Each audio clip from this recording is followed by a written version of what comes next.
A 14-year-old boy stands barefoot in the snow outside a biker garage at 3 in the morning. His hands are black with grease. His eyes are older than his bones. He has just uncovered a sabotage that sent his father to prison, and the man who did it works for the city. Tonight, the Steel Reapers will have to decide: protect this kid and declare war on the most powerful man in the county, or turn him away and let the system crush another innocent life. But here's the thing. Curtis Vale, the president of this club, hasn't spoken to his own daughter in 6 years. He can barely keep himself alive. And he's about to become the only thing standing between this boy and the people who want him silenced. This story will test everything you think you know about loyalty, fatherhood, and what it means to protect someone when the whole world has already given up on them. Stay with me until the very end. If this one hits you, drop a like, leave a comment, and tell me what city you're watching from tonight. Let's ride. Part 1. The snow came sideways that night, not the kind that drifts soft and quiet like something out of a postcard. This was Great Plains snow, horizontal, mean, sharp as broken glass against bare skin, the kind of snow that buries cattle standing up and makes the highway disappear like it never existed in the first place. Route 9 outside Harlan, Nebraska, had been swallowed whole by midnight. The road crews had given up around 11. The state police shut down the northbound lanes an hour later, and by 1 in the morning, the only light still burning in the entire stretch of frozen, nothing between Lincoln and the South Dakota border, was the neon flicker of a dying Sinclair Diner sign, and the pale glow leaking through the windows of a corrugated steel building set back from the road behind a chain-link fence topped with razor wire. The sign above the gate read, "Vale Iron Works." Underneath it, in smaller letters that had been painted over twice and still bled through, "Steel Reapers MC." Inside, the garage smelled like diesel, old coffee, and the kind of cold that seeps through concrete walls, no matter how high you crank the space heaters. Curtis Vale sat alone at the workbench near the back, a filterless cigarette burning low between the second and third fingers of his right hand. The hand was missing the tip of the ring finger, lost to a lathe accident in 2004 or a bar fight in Reno in 2006, depending on which version he felt like telling. His face was 53 years of weather and regret carved into leather, deep lines around the mouth, a scar that ran from his left ear down to the jaw where a piece of shrapnel had kissed him outside Fallujah in 2003. Gray in the beard now, more than he liked. Eyes the color of used motor oil, dark, flat, and hard to read. The radio on the shelf behind him was playing Howlin' Wolf through a speaker that had been cracked since last winter. The blues came through broken, tinny, half swallowed by static, but Curtis didn't care. He wasn't listening. He was staring at the phone on the bench in front of him. 3 missed calls from a number he hadn't dialed in 6 years. Lena, his daughter. He picked up the cigarette, set it down, picked it up again. The ember trembled. Curtis Vale had ridden through firefights in Iraq, done 11 months in county for assault, buried his wife alone in a rainstorm because nobody from her family would stand next to a man in a leather vest at a funeral, and once drove his Harley 97 miles with 2 cracked ribs and a collapsed lung just to make a court date that his lawyer forgot to cancel. He was not a man who trembled, but that phone made his hands shake. He didn't call back. He never did. The power went out at 1:47 a.m., not with a bang. Not with the usual pop and hum down of an overloaded generator kicking off in a storm. This was different. This was clean. 1 second, the fluorescent tubes were buzzing overhead and the space heaters were rattling against the cold, and the next second, nothing. Pure black. Pure silence. The kind that makes the air feel heavier, like the dark itself has weight. Curtis didn't move. He'd been in enough bad situations to know that the first man who moves in the dark is the first man who dies. Somewhere across the garage, he heard Roach, 260 pounds of ex-Marine with a titanium plate in his skull and a voice like gravel in a blender, stop mid-sentence. Heard the creak of a stool as Dex stood up slowly near the front bay. Heard the soft click of a knife being opened, though he couldn't tell by who. Nobody spoke. The storm howled outside like something wounded and furious, and inside the garage, 6 grown men sat in absolute darkness and waited. 30 seconds. A minute. 90 seconds. Then, From the back of the building, near the generator shed, a sound. Metal on metal, light, precise. Not the bang and clatter of someone breaking in, more like someone working, someone who knew what they were doing. Curtis was on his feet before the second sound came. He moved through the dark by memory. 4 steps past the workbench, left at the tool rack, straight through the narrow hall that led to the back bay where the industrial generator sat behind a steel-reinforced door. His boots were silent on the concrete. His right hand found the flashlight on the shelf where it always was. He didn't turn it on yet. The sound came again, a soft metallic click, then a hum. Low, building, the generator coughing back to life like a drowning man finding air. Curtis flicked the flashlight. The beam cut through the dark and landed on a boy. 14, maybe. Small-framed. Barefoot on the frozen concrete, which was insane. It was 9 degrees outside, and the floor in the generator room was cold enough to burn skin. He was wearing a faded Metallica shirt that hung off one shoulder like it belonged to someone twice his size, and jeans so thin at the knees they were almost translucent. His hands were black with grease up to the wrists. His fingernails were cracked. His hair was matted, dark, unwashed, falling across a face that was sharp-boned and hollow-cheeked in a way that only comes from weeks of not eating enough. He was crouched beside the open panel of the generator, and he had already reconnected the neutral line. The boy didn't look up when the light hit him, didn't flinch, didn't run. He just kept working, fingers moving with a precision that made Curtis's chest tighten for reasons he couldn't name. "I fixed it," the boy said quietly. His voice was flat, steady. The voice of someone who had stopped expecting kindness a long time ago. But somebody wanted it to fail. Curtis didn't lower the flashlight. Behind him he could hear Roach and Dex coming down the hallway, boots heavy, breathing rough. He held up his left hand without looking back. "Stop." They stopped. "What's your name, kid?" The boy finally looked up. His eyes were pale gray, almost colorless in the flashlight beam, and they had that look, that 1,000-yard stare Curtis had seen in men twice his age coming off their 3rd deployment. The look of someone who had seen something that couldn't be unseen and had stopped trying to pretend otherwise. "Elias?" the boy said. "Elias Mercer." Curtis felt the name land in his gut like a fist. Mercer. He knew that name. Every biker in Harlan County knew that name. Tom Mercer, journeyman electrician, union guy, 3rd generation. The man who'd been convicted 3 years ago for the warehouse fire on Calhoun Street that killed 2 city inspectors and destroyed $1, $2 million worth of municipal electrical equipment. The fire that the prosecution said was arson. The fire that the defense said was a system failure caused by years of deferred maintenance and corrupt inspection shortcuts. The fire that sent a 41-year-old father of one to Tecumseh State Correctional for 12 to 20 years. The trial had been fast. The evidence had been clean. Too clean, some people said. But nobody with any power said it, so it didn't matter. Tom Mercer was in prison, and his son was barefoot in a biker garage at 2 a.m. fixing a generator that someone had sabotaged. Curtis lowered the flashlight 2 inches. Not all the way, just enough to take the glare off the kid's face. "You said somebody wanted it to fail," Curtis said slowly. "Explain." Elias reached into the open panel and pulled out a section of wire. He held it up, and even in the uneven beam of the flashlight, Curtis could see it. The cut was clean. Surgical. Not frayed from wear or heat damage. Someone had sliced the neutral line at a precise point where the failure wouldn't be immediate. It would build. An hour, maybe 2. A slow overload that would look exactly like a storm-related outage to anyone who didn't know what they were looking at. "Delayed overload," Elias said, turning the wire in his fingers. "You cut the neutral at the junction point, and the system redistributes the load unevenly across the phases. It doesn't blow right away. It cooks. Slow. By the time the breaker trips, the damage looks like weather. Nobody checks twice."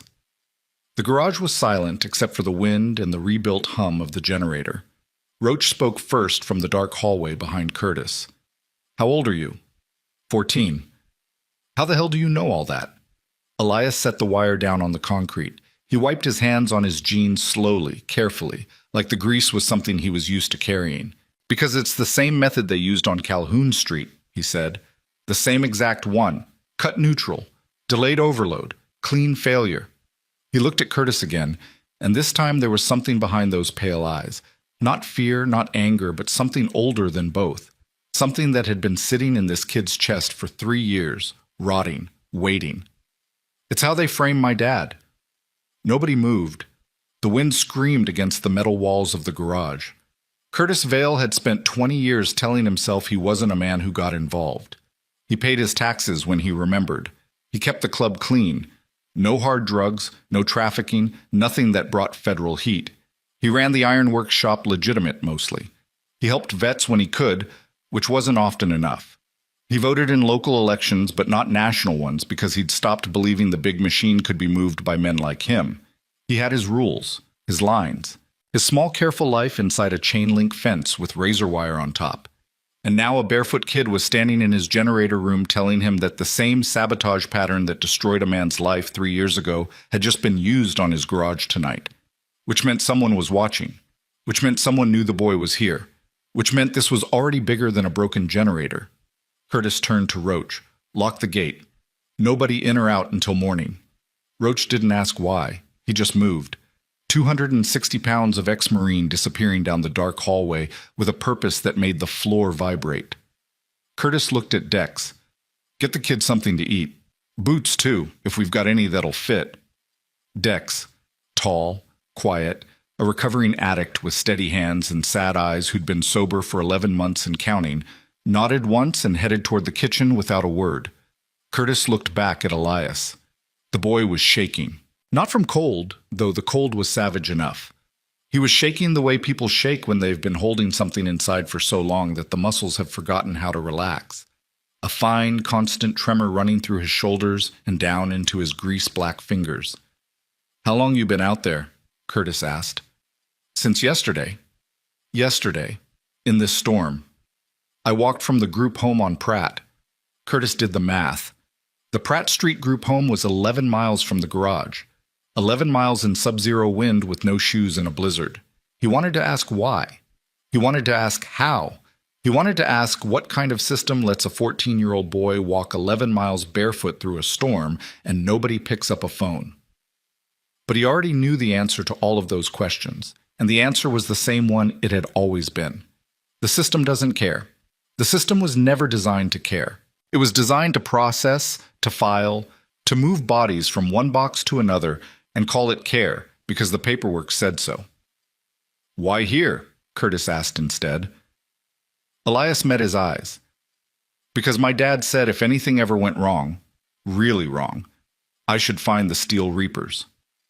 The silence that followed was the loudest thing Curtis had heard in years. Tom Mercer had never been a member of the club. He'd been adjacent, a guy who showed up at the annual Veterans Rally, who fixed bikes on the side for extra cash, who drank with some of the older members on Friday nights at the Elkhorn Bar. A peripheral man.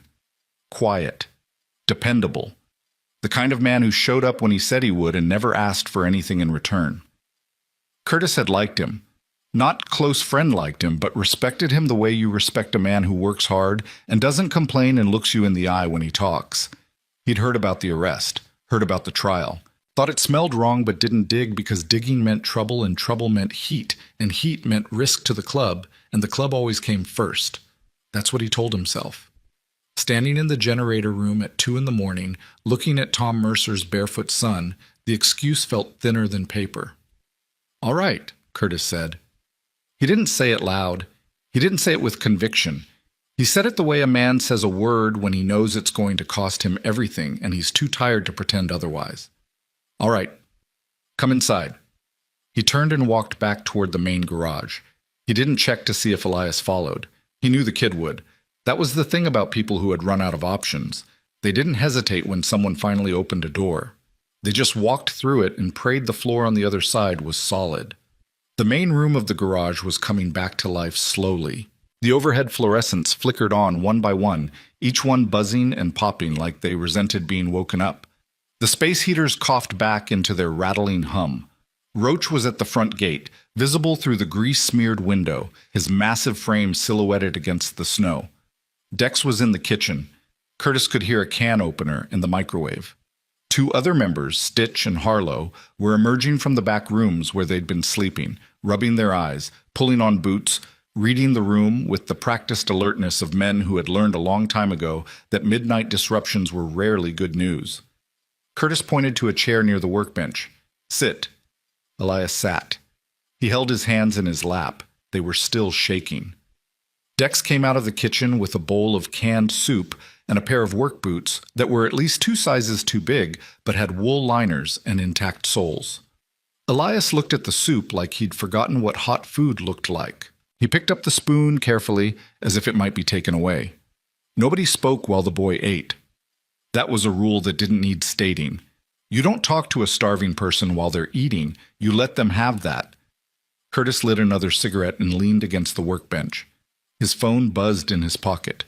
He already knew who it was. He didn't check. Stitch, a former Army medic with a gray ponytail and permanent circles under his eyes, sat down across from Elias. He watched the boy eat with the calm, assessing gaze of someone who'd spent years triaging bodies in the field. "Frostbite on the left foot," Stitch said quietly to Curtis, without looking away from the boy. "Mild, treatable, malnutrition. Hasn't slept in days by the look of it." "What about the group home?" "If they let him walk 11 miles in this, the group home's either negligent or somebody paid them to look the other way." Curtis dragged on the cigarette. The ember flared orange in the dim garage light. Outside, the storm was still howling, and somewhere beneath it, the low growl of Harley engines idling in the cold.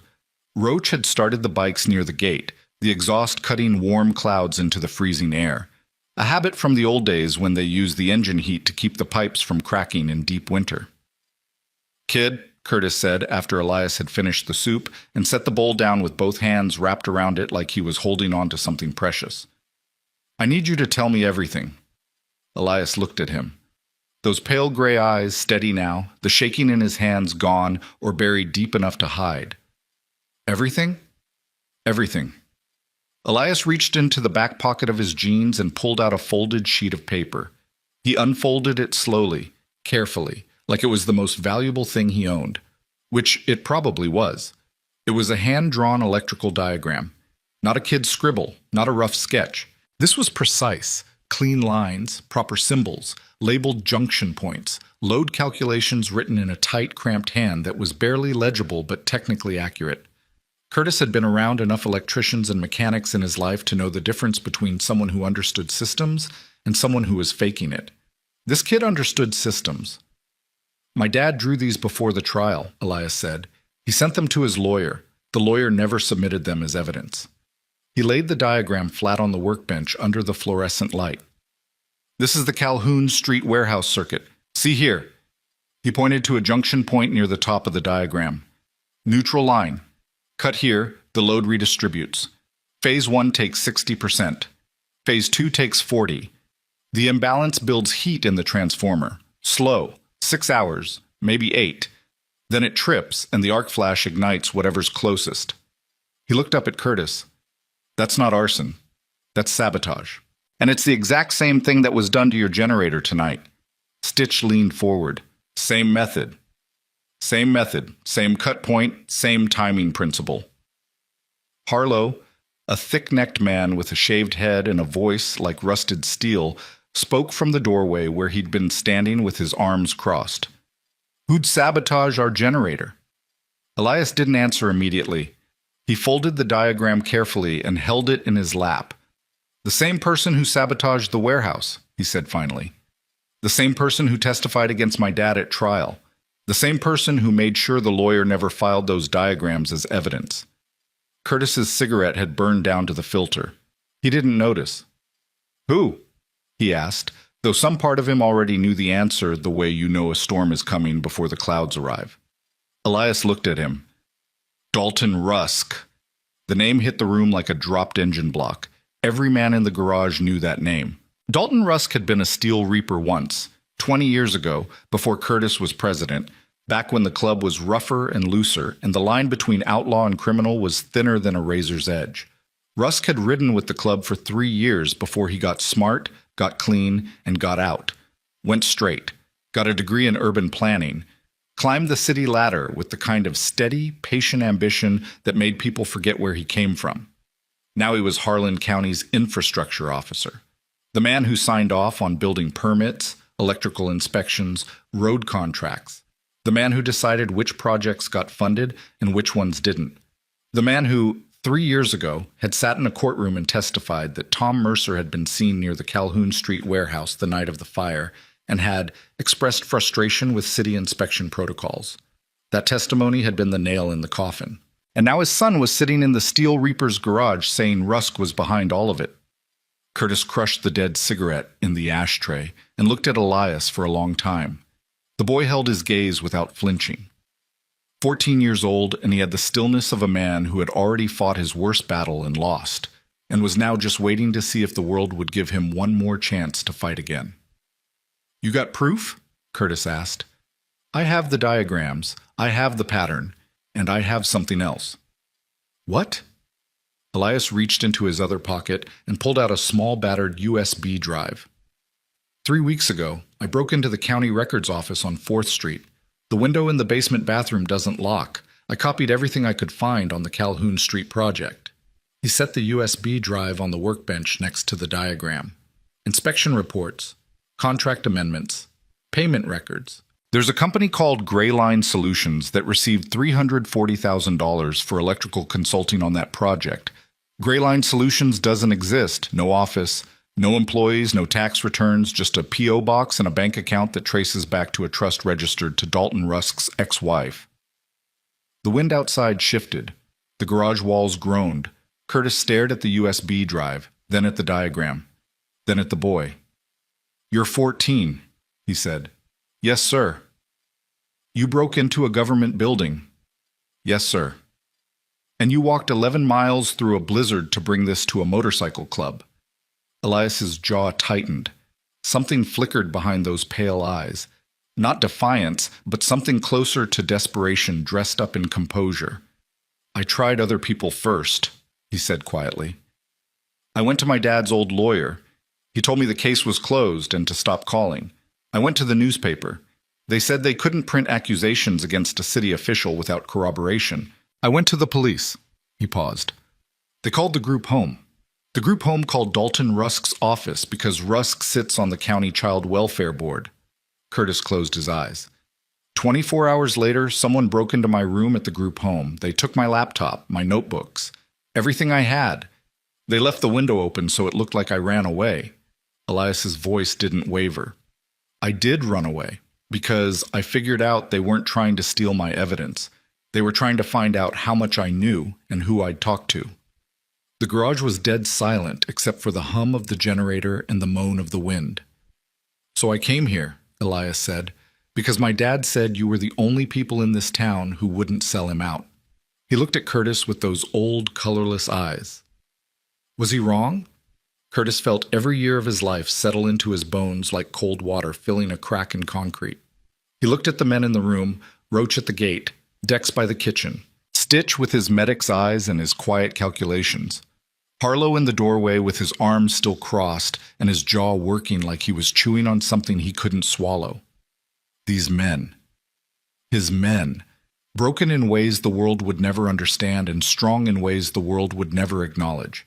Veterans who still woke up screaming at 3 a.m. Addicts who counted their sober days like prayers. Fathers who hadn't seen their kids in years. Husbands who had failed every woman who ever loved them. Men who wore leather and rode loud machines and let the world call them outlaws because the alternative, letting the world see what was underneath the leather, was worse. They weren't heroes. They had never been heroes. But they were the only people in this kid's world who hadn't turned him away. Curtis opened his eyes. "No," he said. He wasn't wrong. He picked up the USB drive. It was warm from the boy's pocket, small, light. The kind of thing you could lose in a couch cushion. The kind of thing that could destroy a man's career or free an innocent one, depending on who held it. "Dex," Curtis said. "Set up the back room. Kid needs sleep." "I don't sleep," Elias said. Curtis looked at him. "I mean, I can't. Not lately." Stitch stood up. "I've got something for that. Mild. Over the counter. Won't knock you out, just takes the edge off." Elias hesitated. Something moved across his face. The ghost of vulnerability, There and gone so fast you'd miss it if you blinked. Okay, he said softly. They set him up in the back room on an old army cot with 2 wool blankets and a space heater pointed at his feet. Stitch cleaned the mild frostbite on his left toes. Nothing that would scar, but enough to hurt like fire as the feeling came back. The boy didn't make a sound. He just watched with those pale eyes while the medic worked, his hand still in his lap, still wrapped around the folded diagram like it was the last piece of his father he had left. Curtis stood in the doorway and watched until the boy's eyes finally closed. It took 47 minutes. He counted. Then he walked back to the main garage, sat down at the workbench, and plugged the USB drive into the old desktop computer that Roach used for parts inventory. The files opened slowly. Scanned documents, some of them crooked, some blurry. The work of a kid in a hurry with limited time and a basement window that didn't lock. But the content was there. Inspection reports with signatures that didn't match the inspector on record. Contract amendments dated after the warehouse fire. Payment receipts to Gray Line Solutions. And at the bottom, buried in a subfolder labeled CW Dashboard, a set of emails between Dalton Rusk and a name Curtis didn't recognize. Someone at the state level, someone with authority over infrastructure funding. The emails were careful, coded, bureaucratic language that said nothing and meant everything. But one line stood out, time-stamped 3 days before the warehouse fire. The Calhoun issue will resolve itself. No further action required from your end. Curtis stared at that line until the words blurred. Then he lit another cigarette and called a number he hadn't dialed in 20 years. The phone rang 4 times. A woman's voice answered, rough with sleep and irritation. "It's 2 in the morning, Curtis." "Mama Jean," he said. "I need to talk to you about Tom Mercer." Silence on the line. Long, heavy. The kind of silence that has teeth. "Tom Mercer is in prison, Curtis." "I know, and I think I know why he shouldn't be." More silence. Then a long exhale. The sound of a woman in her 70s who had seen too much to be surprised by anything but was still exhausted by all of it. "I'll be at the shop at 8, she said. "Have coffee ready, the real kind. Not that gas station poison Roach drinks." She hung up. Curtis set the phone down and looked across the dark garage. The overhead lights had gone to half power on the storm timer, casting everything in a dull amber wash that made the oil stains on the concrete look like old blood stains. The Harleys lined up along the far wall gleamed faintly, chrome and black steel, patient and silent, waiting for the road the way they always waited. His phone buzzed again. This time he looked. It wasn't Lena. It was a text from an unknown number. No name, no caller ID, just 6 words on a white screen. "Return the boy, or it gets worse." Curtis stared at the message. Then he looked toward the back room where Elias Mercer was finally sleeping for the first time in days. And outside, through the snow and the dark and the screaming wind, the sound of a car engine idling at the end of the road. Headlights off, just sitting there, waiting. The car at the end of the road didn't move for 3 hours. Curtis watched it from the front window of the garage, standing just far enough back that his silhouette wouldn't show against the glass. He'd killed the overhead lights in the front bay and was working by the pale glow of a desk lamp turned toward the wall. The cigarette in his hand had gone out twice. He kept forgetting to relight it. Roach stood behind him, arms folded, breathing through his nose like a bull deciding whether or not to charge. Neither of them spoke. They didn't need to. 20 years of riding together had built a language between them that operated below words. A shifting of weight, a turn of the jaw, a way of exhaling that meant I see it too. At 4:52 a.m., the car pulled away. Slow. No headlights, just the faint red pulse of brake lights bleeding through the snow as it turned east on Route 9 and disappeared. Roach grunted. "Plates?" Curtis asked. "Couldn't see. Too much snow." Roach's voice was low. The kind of quiet that big men use when the situation calls for precision instead of force. County vehicle, though. Shape was right. One of those new Dodge fleet trucks the city ordered last spring. Curtis said nothing. He turned the dead cigarette between his fingers, once, twice, then dropped it in the ashtray on the windowsill. "Wake everyone up," he said. "Full table, 6 a.m. It's not even 5. Then they've got an hour to make coffee." The table was a slab of reclaimed oak that had been in the garage since before Curtis took over the club. It sat in the center of the main bay, scarred with cigarette burns, ring stains, scratches from belt buckles and knife tips, and one deep gouge near the east end where a man named Bobby Lyle had slammed a hatchet into the wood during a vote in 1997. Bobby was dead now, heart attack at 51, but the gouge remained. Nobody had ever filled it. It was a reminder that democracy and the Steel Reapers sometimes drew blood. By 6, every member in Harlan County was at the table or on the phone. 8 men in total. Curtis at the head, Roach to his right, Dex to his left, Stitch across from him, Harlow at the far end leaning back with his arms crossed, his face unreadable. 3 others filled the remaining seats. Mooney, a wiry ex-con who ran the club's tow service and hadn't smiled since his son's funeral 4 years ago. Pike, a broad-shouldered Lakota man who barely spoke and communicated primarily through a series of devastating silences. And Briggs, the youngest full member at 31, a former Army mechanic who had come home from his second deployment with a Purple Heart, a titanium rod in his femur, and a drinking problem that he was managing poorly. Curtis laid the USB drive on the table, then the hand-drawn diagram, then his phone, screen up, showing the text message. Return the boy or it gets worse. He let them look. He didn't explain. He didn't narrate. He waited.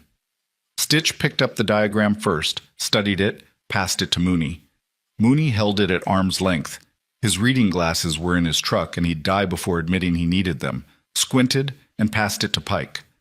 Pike looked at it for 3 seconds, set it down, and said nothing. Harlow reached across the table and picked up Curtis's phone. He read the message. His jaw tightened. He set the phone down and looked at Curtis with eyes that had the flat, measuring quality of a man calculating odds. "Who sent it?" Harlow asked. "Unknown number." "Rusk?" "Don't know." "You think it's Rusk?" "I think it doesn't matter who sent it. What matters is somebody knows the kid is here and they want him back." Silence. The space heaters rattled. Outside, the storm had downgraded from fury to a steady grinding snowfall that turned the world into gray static. Briggs spoke first. He always did. It was the thing Curtis liked least about him, and the thing that would eventually either get him killed or make him president. "So what are we doing? Playing foster home? We're a motorcycle club, Curtis. We ride bikes, we fix engines, we throw a veterans rally once a year that barely breaks even. We're not set up for this." "Set up for what?" "For taking in some kid and going to war with a city official." Curtis looked at Briggs. The younger man held his gaze for about 4 seconds before looking down at his hands. That was 3 seconds longer than most people managed. "Nobody said anything about war," Curtis said. "That text message says it," Harlow cut in, pointing at the phone. "Return the boy or it gets worse." "That's not a suggestion. That's a threat from someone with enough power to follow through." "I know what it is." "Do you? Because I've been sitting here for 20 minutes and I haven't heard a plan. I've heard a kid's story and a USB drive that may or may not contain anything that'll hold up in court, and a threat on your phone from someone who knows where we live." Harlow leaned forward. "Curtis, I've ridden with you for 16 years. I've never questioned a call you've made. I'm questioning this one." The room shifted. Not physically, nobody moved, but the weight of the air changed. Every man at the table felt it, the tipping point between unity and fracture, the moment when a brotherhood stops being automatic and becomes a choice. Curtis didn't react. He didn't raise his voice. He didn't lean forward or back. He sat with his hands flat on the scarred oak table and let the silence do what silence does best, force people to fill it with the truth. "My concern isn't the kid," Harlow continued, measuring each word carefully. "My concern is what happens to this club if we step into something we can't step out of. Rusk has city contracts. He has connections at the state level. He sits on 3 county boards. He can pull our permits. He can shut down ironworks. He can audit every member of this club back to the day they were born, and you and I both know not everyone at this table has clean paper." Mooney's jaw tightened. He stared at the table. He didn't look up. "We have 12 employees in the shop," Harlow said. 8 of them are vets on work programs. They lose this job. They lose housing. They lose housing. They go back to the street. We're not just talking about us. We're talking about people who depend on us. That landed. Curtis could see it in the way Dex's eyes dropped, in the way Stitch's fingers went still on the diagram, in the way Roach, loyal, unshakable Roach, exhaled through his nose and looked at the ceiling. Harlow wasn't wrong. That was the problem. The man was never wrong about the math. He could calculate risk the way some people calculated wind speed, instinctively, precisely, without emotion. It was what made him valuable. It was also what made him dangerous, because there are moments in life when the math says run and something deeper says stay. Curtis looked at Harlow for a long time. Then he looked at each man at the table, one by one, the way he always did before a vote. Not to pressure, not to plead, just to see them, just to make sure they saw him seeing them. Tom Mercer sat in this garage, Curtis said quietly. He fixed Mooney's transmission for free because Mooney was behind on rent. He rewired Briggs's apartment when the landlord wouldn't. He drove 2 hours to Lincoln to testify as a character witness when Dex got picked up on that possession charge, and he'd never even met Dex before that week. Curtis paused. He did those things because somebody asked him to, and he was the kind of man who showed up. He picked up the diagram from the table. Now his son walked 11 miles barefoot through a blizzard to bring us this, because Tom told him we were the kind of men who show up. He set the diagram back down. I'm not ordering anyone to do anything. This goes to a vote. But I want every man in this room to look me in the eye and tell me what we are. Because if we're just a club, just bikes and beer and a patch on a vest, then Harlow's right. We send the kid to social services and we lock the gate and we wait for this to pass. But if we're something else... He didn't finish the sentence. He didn't need to. The vote was 5-3. Harlow voted no. Briggs voted no. Mooney voted no, quietly, with his eyes on the table, and Curtis understood. Mooney had a record, a clean paper problem, and a fear that ran deeper than loyalty. Curtis didn't judge him for it. Fear is not cowardice. Fear is the body's way of remembering what it survived. But 5-3 was enough. The motion carried. Elias Mercer was under the protection of the Steel Reapers, and every man at that table knew that the words "under the protection of" were just the polite version of what was actually happening, which was that 8 flawed men in a freezing garage had just painted a target on their own backs for a kid they'd known for less than 6 hours. After the vote, the room emptied slowly. Men drifted to their corners, Roach to the front gate, Dex to the kitchen, Stitch to check on the boy. Briggs left without a word, which was unusual and concerning. Mooney lingered by the door, hands in his jacket pockets, mouth working like he wanted to say something. Curtis waited. I wasn't voting against the kid, Mooney said finally. I know. I have a parole review in March. I know that too. Mooney looked at him. Behind the wire-rimmed glasses and the sunken cheeks and the grief that had turned his face into a landscape of quiet devastation.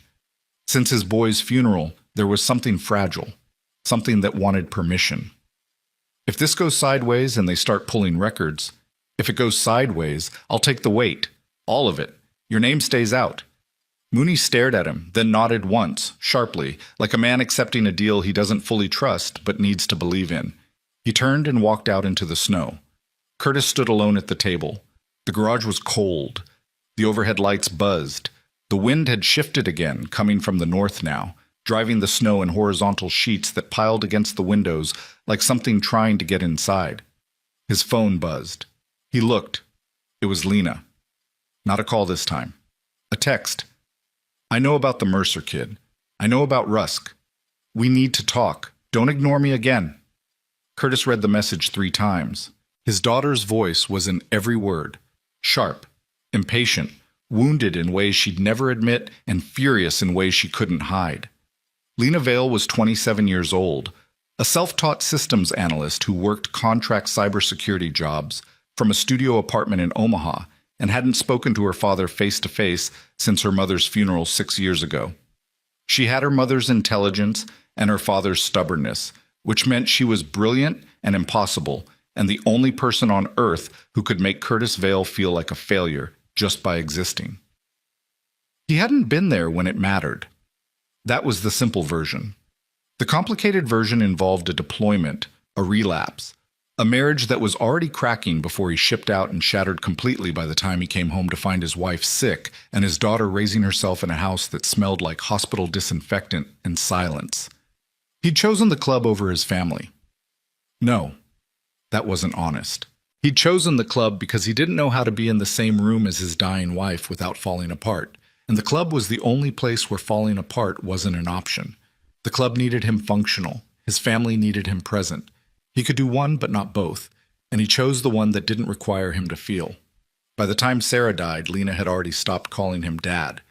She called him Curtis. When she called at all, he stared at the text. "Don't ignore me again." He typed back, "How do you know about this?" The response came in 11 seconds. "Because I've been investigating Rusk for 8 months.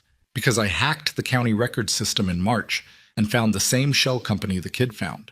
Because I've been trying to call you for 2 weeks, and you won't pick up the phone, and now a 14-year-old boy is doing the job I needed your help with."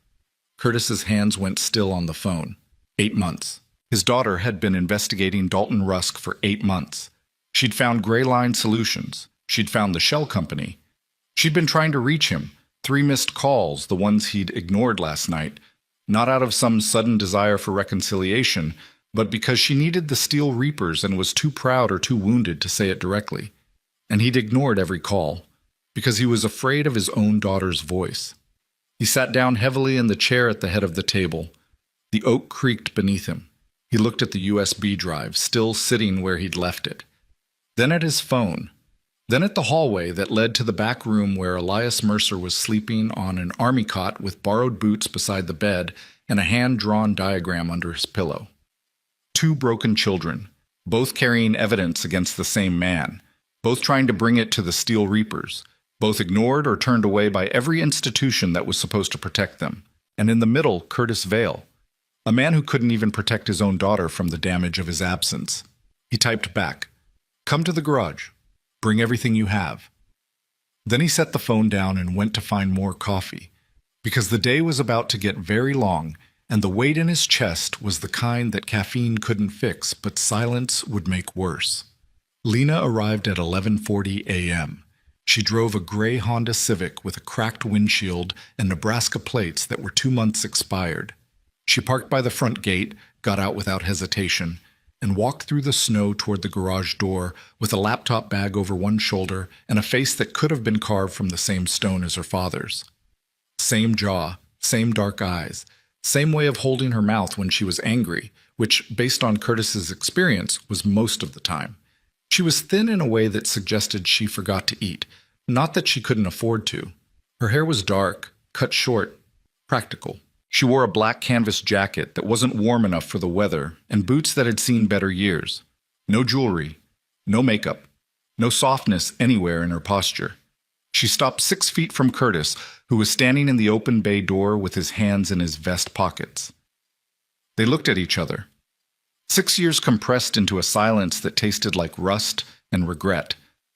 "You look old," she said. "You look cold." "I am cold. Come inside." She walked past him without closing the distance. Not a hug, not a handshake. Just proximity. The bare minimum acknowledgement that they occupied the same space and shared the same blood, and neither of them knew what to do about it. The garage was warmer now. Dex had gotten the second space heater running, and Stitch had made a pot of real coffee. The good stuff, dark roast, from a bag that Mama Jean had dropped off at 8 that morning, along with a box of files and a look on her face that said she had opinions but was saving them. Lena sat down at the workbench, opened her laptop, and started talking. No preamble, no catching up, no, "How have you been?" Just data. "Dalton Rusk has been running a kickback scheme through city infrastructure contracts for at least 7 years, she said, fingers moving across the keyboard as she pulled up files.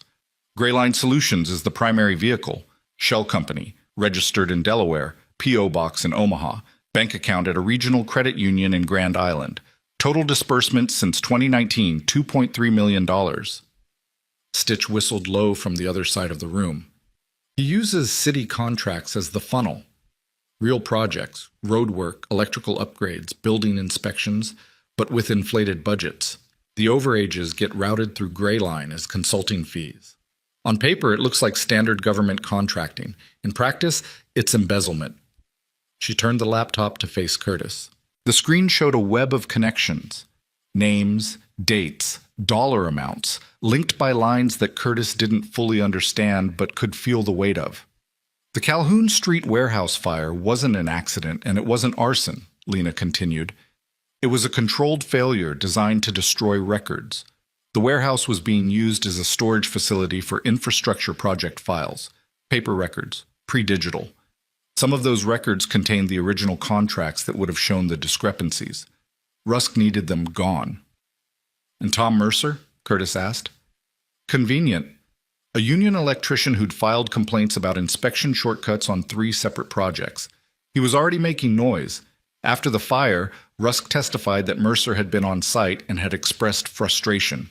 The DA ran with it. Mercer's public defender was fresh out of law school, underfunded, and missed the filing deadline for 3 separate motions, including the one that would have entered Tom's own electrical diagrams into evidence. She paused. Something shifted in her face. A crack in the professional armor, hairline thin but visible.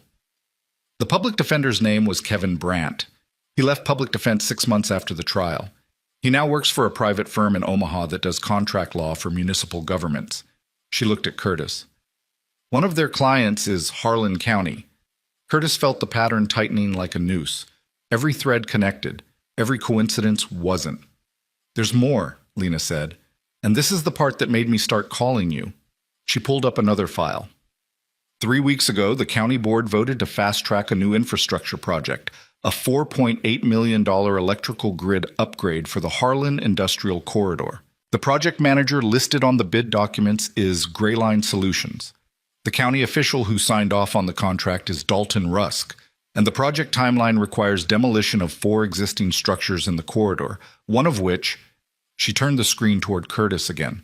The building on the screen was the Steel Reaper's garage. Curtis stared at it. Eminent domain filing was submitted last Tuesday, Lena said quietly. You haven't been served yet, but the paperwork is in the system. They're taking the building, Curtis. They're taking everything. The room went still. Curtis looked at the screen, at the building that had been his home, his sanctuary, his reason for getting up in the morning for 20 years, at the walls that held the ghosts of every man who had ever worn the patch, and the memory of every night he had spent alone at the workbench, because going home to an empty house was worse than staying. They were taking it.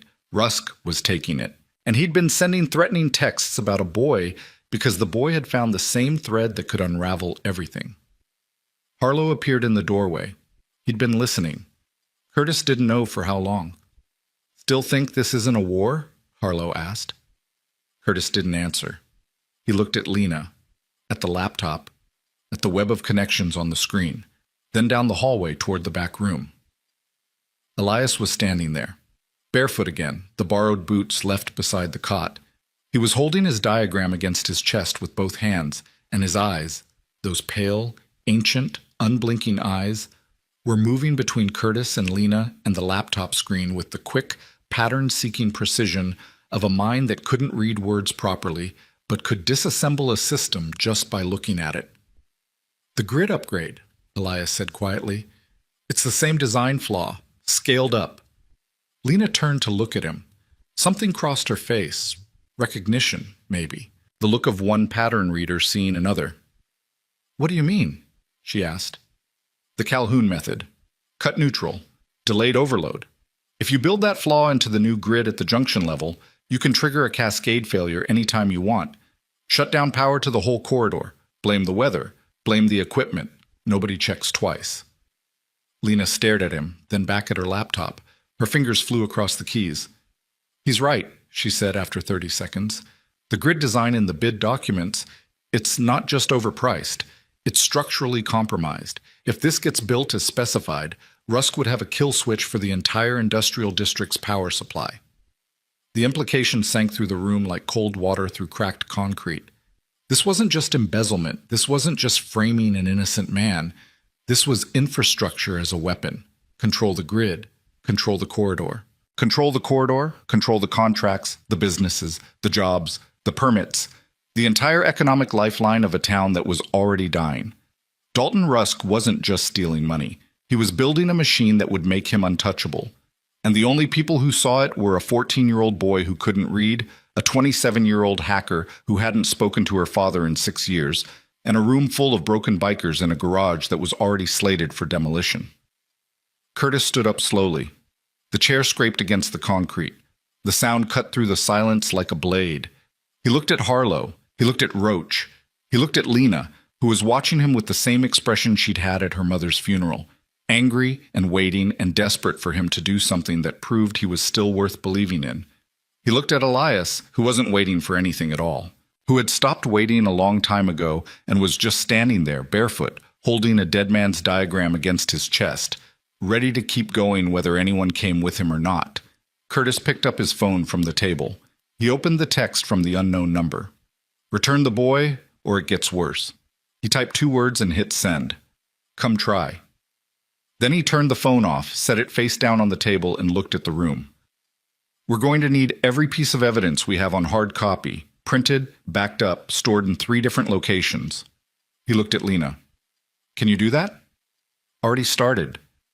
We're going to need the original case files from the Mercer trial, court records, testimony transcripts." "Mama Jean has courthouse contacts," Stitch said, "and we're going to need to do the one thing that nobody in this room is going to like." Curtis paused. He felt the weight of what he was about to say before the words left his mouth. "We're going to need to go public." The silence after that was absolute. Going public meant exposure. Going public meant cameras and reporters, and questions about criminal records and probation violations, and custody disputes, and every shameful, private, painful thing that every man in this room had spent years burying under leather and engine noise. Going public meant the world would see them, not as they saw themselves, but as the world always saw men like them, dangerous, disposable, criminal. Going public meant Rusk would know exactly what they had, and exactly where they were. And going public meant there was no going back. Harlow pushed off the door frame and walked to the table. He stood across from Curtis. The 2 men looked at each other for a long, measured moment. "If we do this," Harlow said, "we do it right. No half measures, no cowboy moves. We build the case. We find a journalist with teeth, and we do not give Rusk a single excuse to paint us as the bad guys." Curtis nodded. "I voted no this morning," Harlow said. "I'm changing my vote."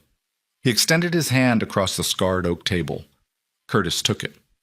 And somewhere in the hallway, Elias Mercer watched 2 men shake hands over a decision that would either free his father or destroy every person in the room, and he held his diagram a little tighter against his chest, because it was the only thing he had left of a man who once told him that the truth was worth more than safety.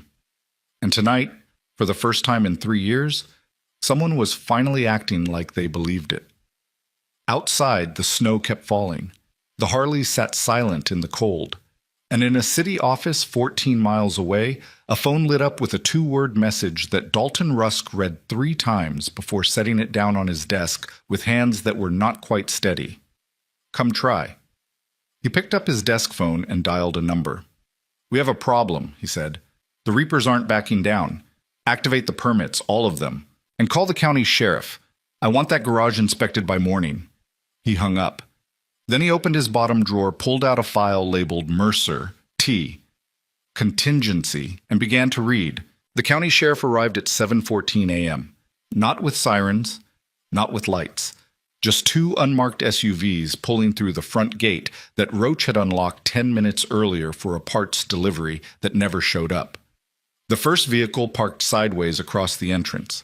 The second rolled slow and deliberate into the yard, tires crunching fresh snow, and stopped 6 feet from the main bay door where Curtis was standing with a mug of black coffee in one hand and nothing in the other. 3 men stepped out. 2 deputies in tan winter jackets with the Harlan County patch on the shoulder.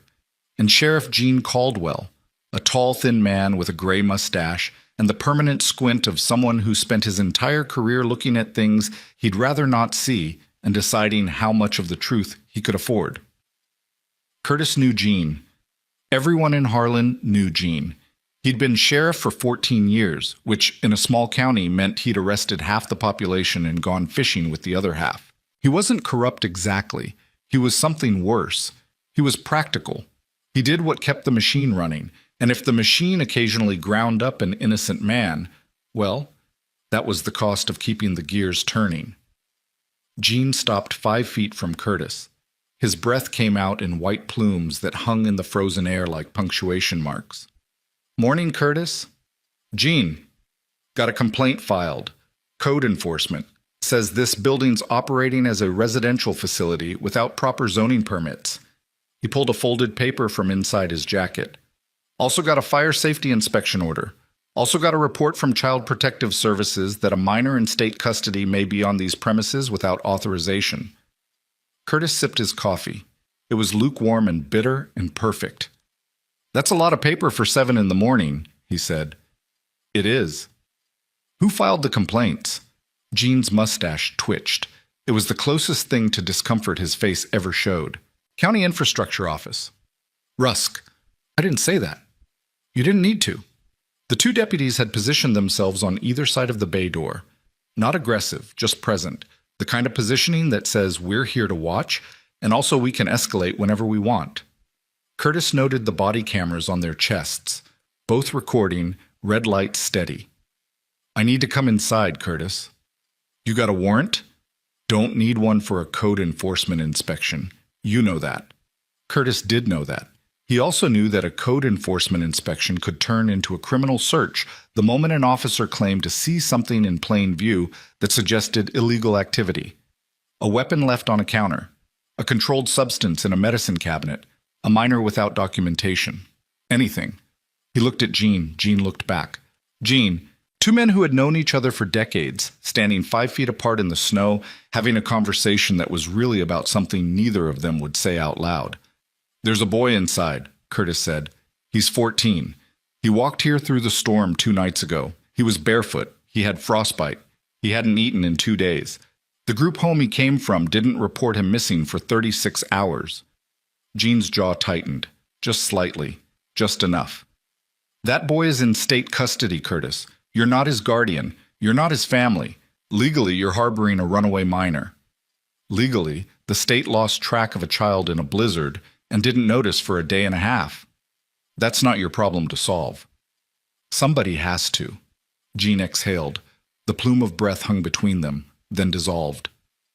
"I'm coming inside," he said. "You can make this easy, or you can make this the thing that ends your club. Your choice." Curtis stood in the doorway for 3 more seconds. He could feel the weight of every man behind him. Roach somewhere near the tool racks, Dex in the kitchen, Stitch in the back room with Elias. He could feel the weight of the USB drive in the pocket of his vest, the hard copy files Lena had been printing since before dawn, the hand-drawn diagram that a boy carried like a talisman. He could feel the weight of the text message he'd sent last night. "Come try." They were trying. He stepped aside. Gene walked in with both deputies. They moved through the garage with practiced efficiency, checking fire extinguisher dates, outlet covers, posted capacity signs, emergency exit routes. One deputy took photographs. The other took notes on a clipboard. Gene walked slowly, hands clasped behind his back, scanning the room with those squinting practical eyes. Curtis followed at a distance. He didn't interfere. He didn't explain. He let them work, because interference gave them cause. And cause gave them escalation, and escalation gave Rusk exactly what he wanted. They reached the hallway to the back room. Gene stopped. "Is the boy back there?" "Yes." "I need to see him." "He's sleeping." "Curtis?" "He's 14 years old, and he's been through more in the last week than your deputies have been through in their careers. Let him sleep." Gene turned to face him fully. Something moved behind the sheriff's eyes. Not compassion exactly, but a cousin of it. The recognition that comes from spending decades watching systems chew up people and spit out paperwork. "I have to call CPS," Gene said quietly. "You know I do." "I know." "They'll send someone to collect him, probably today. Probably back to the same group home. The same group home that let someone break into his room and steal his belongings. The same group home whose oversight board includes the man who framed his father." Gene's mustache twitched again. He looked down the hallway, then back at Curtis. "You're making accusations, Curtis." I'm stating facts. Facts need evidence. I have evidence. The silence that followed was the kind that changes rooms. The two deputies stopped moving. One of them lowered his clipboard. Gene stood very still, his squinting eyes fixed on Curtis with a new quality. Not hostility, not sympathy, but the sharp alertness of a man who has just realized the ground beneath him is not as solid as he thought. What kind of evidence? Curtis didn't answer immediately. He was calculating. Every instinct built over 20 years of riding, leading, surviving, all of it running through the same equation. Trust the sheriff. Don't trust the sheriff. Show the cards. Hold the cards. Gene Caldwell wasn't Rusk's man. Curtis was fairly sure of that. But Gene Caldwell was the system's man, and the system was Rusk's machine, and the distinction between the two was getting thinner by the hour. The kind that needs to go to someone above county level, Curtis said carefully. Gene stared at him for a long time. Then he nodded once, a small, almost invisible movement that could have meant anything or nothing. I'm going to file my report, Gene said. The building has 3 code violations. Expired fire extinguisher in the East Bay. Missing exit sign above the back door. Insufficient insulation around the generator housing. You have 30 days to remediate. He paused. CPS will be here this afternoon. I suggest you have your legal situation figured out by then. He turned and walked back toward the front bay. The deputies followed. At the door, Gene stopped and looked back over his shoulder. Curtis? Yeah. Whatever evidence you think you have, if it's real, get it to someone who can do something with it, fast. Because the window you're standing in is closing, and the people on the other side of it don't play by rules you and I would recognize. Then he was gone. The SUVs pulled out. The gate swung closed, and the garage exhaled. Roach materialized beside Curtis like a mountain deciding to move. He gave us 30 days on the code violations, Roach said. He gave us until this afternoon on the kid. So what do we do? Curtis looked at his phone. It was 7:48 a.m. CPS would arrive by 2, maybe 3. 6 hours, maybe 7. To build a case, find a platform, go public, and somehow keep a 14-year-old boy from being swallowed back into the same system that had already failed him. He called Lena. She answered on the first ring. I heard the scanner traffic. They came? Code enforcement. CPS is next. We have hours, not days. I know, I've been working. Curtis, I found something else. The way she said it made the hair on the back of his neck stand up. Not the words, the tone. The careful, controlled flatness of someone who has discovered something terrible and is trying to hold it at arm's length. What? Come to the workbench, bring Stitch, and bring the kid. She hung up. Curtis found Stitch in the back room. The medic was sitting in a folding chair beside the army cot, reading a paperback western with his glasses pushed up on his forehead. Elias was awake, sitting upright on the cot with his knees drawn to his chest, the diagram in his lap, those pale eyes tracking the room with the restless vigilance of an animal that had learned to sleep with one eye open. CPS is coming this afternoon, Curtis told Stitch. Stitch closed the book. He didn't ask questions. He just stood up. Kid, Curtis said, Lena found something. She needs you to see it. Elias unfolded from the cot. He'd put the borrowed boots on this time. They were too big, and he walked with the careful, slightly awkward gait of someone navigating oversized footwear, but he walked without hesitation. He carried the diagram in his left hand, folded once, held tight against his hip. They gathered at the workbench.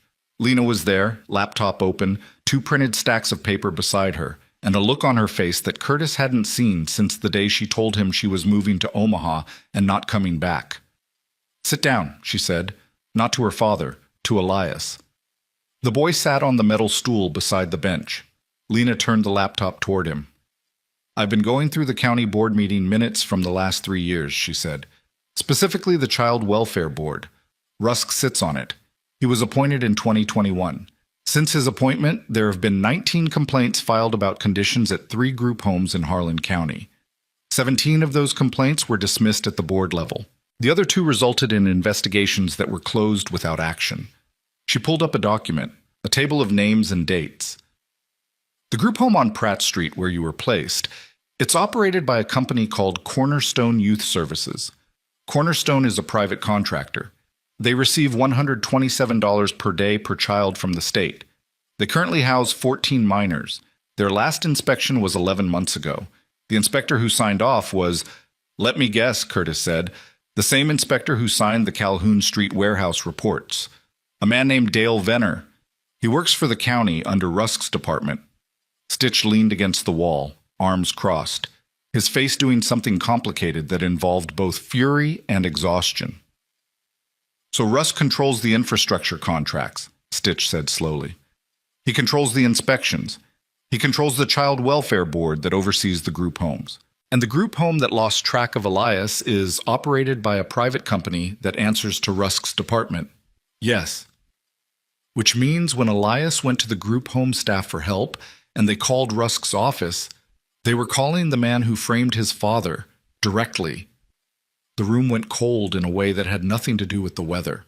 Elias hadn't moved. He was staring at the laptop screen with those pale gray eyes, and Curtis could see the boy's mind working. The same pattern-seeking intelligence that could decode wiring diagrams was now mapping the architecture of the system that had swallowed his family. Load paths, junction points, points of failure. The boy was seeing it the way he saw circuits, not as isolated components, but as a connected system designed to do exactly what it was doing. There's more, Lena said. Her voice had gone very quiet. The controlled flatness was still there, but underneath it, something was breaking. Curtis could hear it the way you hear ice cracking on a river. Not the sound itself, but the absence of sound just before. 6 months ago, a 13-year-old girl at the Pratt Street home filed a complaint with her caseworker. She said the facility director had confiscated personal property from several children, phones, notebooks, documents, and turned them over to someone outside the home. The caseworker filed the report with the county board. The complaint was dismissed. She paused. The girl was moved to a different facility 2 weeks later. The facility is in Grand Island. It's also operated by Cornerstone Youth Services. Curtis felt something shift inside his chest. Not anger. He'd passed anger somewhere around 3 in the morning. This was something colder. Something that settled into the bones and didn't leave. The realization that the thing they were fighting wasn't a corrupt official or a shell company or even a criminal conspiracy. It was a machine. A system of interlocking parts designed to protect itself by consuming the people caught inside it. The children. The workers. The honest inspectors. The fathers who filed complaints. All of them. Raw material.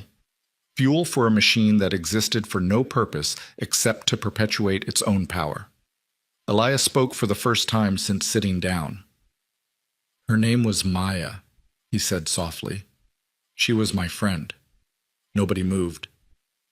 She showed me the notebooks they took. She kept records, times, dates, who came to the home, what they took. He paused. She was smarter than me about the people stuff. I could see the systems, but she could see the patterns in how people acted, who was scared, who was lying. Where is she now? Lena asked. Grand Island. She stopped answering the phone 3 months ago. The number got disconnected. Lena's hands went still on the keyboard. She looked at Curtis. Curtis looked at Stitch. Stitch looked at the floor, and the expression on his face was the one Curtis had only seen twice before. Once when Stitch talked about the field hospital outside Kandahar, and once when they buried Bobby Lyle. We need to find her, Elias said. His voice was steady, but his hands were shaking again. Not the fine tremor from the first night. This was deeper. This was the shaking of a body that was holding something so heavy that the muscles were beginning to fail. We will, Curtis said. We need to find her now. I know. You don't understand. Elias looked up at Curtis, and for the first time, the composure broke. Not dramatically, not with tears or shouting, just a fracture. A visible crack in the armor of a 14-year-old who had been carrying 3 years of grief and fear and silence on shoulders that were never built for it. She's the only other person who has evidence. If Rusk knows about me, he knows about her. And she doesn't have anyone. She doesn't have this. He gestured around the garage, at the workbench, at the tools, at the bikers, at the building itself. at the flawed, imperfect, fragile thing that these men had built out of wreckage and stubbornness and the refusal to let each other disappear. "She doesn't have anywhere to go," Elias said. The words hung in the air like smoke. Curtis pulled out his phone. He dialed Mama Jean. The old woman answered on the second ring with a voice like sandpaper and iron. "I need a contact at the Grand Island Family Court," Curtis said. "Someone who isn't connected to Cornerstone or the county board. Someone clean." "That's a short list." "How short?" "One name, maybe. Give me an hour." She hung up. Curtis looked at the room. Roach in the doorway, silent, massive, waiting. Dex by the kitchen with a dish rag over his shoulder and haunted eyes. Stitch against the wall, his medic's brain already calculating interventions. Lena at the laptop, her face locked in the expression that meant she was building something. A case, a weapon, a bridge to somewhere nobody else could see yet. And Elias, 14 years old, barefoot in borrowed boots, holding a dead man's diagram and a missing girl's memory, and the weight of a system that was designed to make people like him invisible. Curtis opened his mouth to speak. His phone rang. Unknown number. He answered. "Mr. Vale." The voice was calm, measured, professional. Not Rusk, someone else. Someone used to speaking in boardrooms and depositions and the careful, sterile language of power. "My name is Alan Cross. I'm an attorney representing Harlan County's interests in several pending matters. I'm calling to inform you that your property at 1847 Industrial Road has been placed on the county's eminent domain acquisition list. A formal notice will be served within 48 hours. "I'm aware." "Good.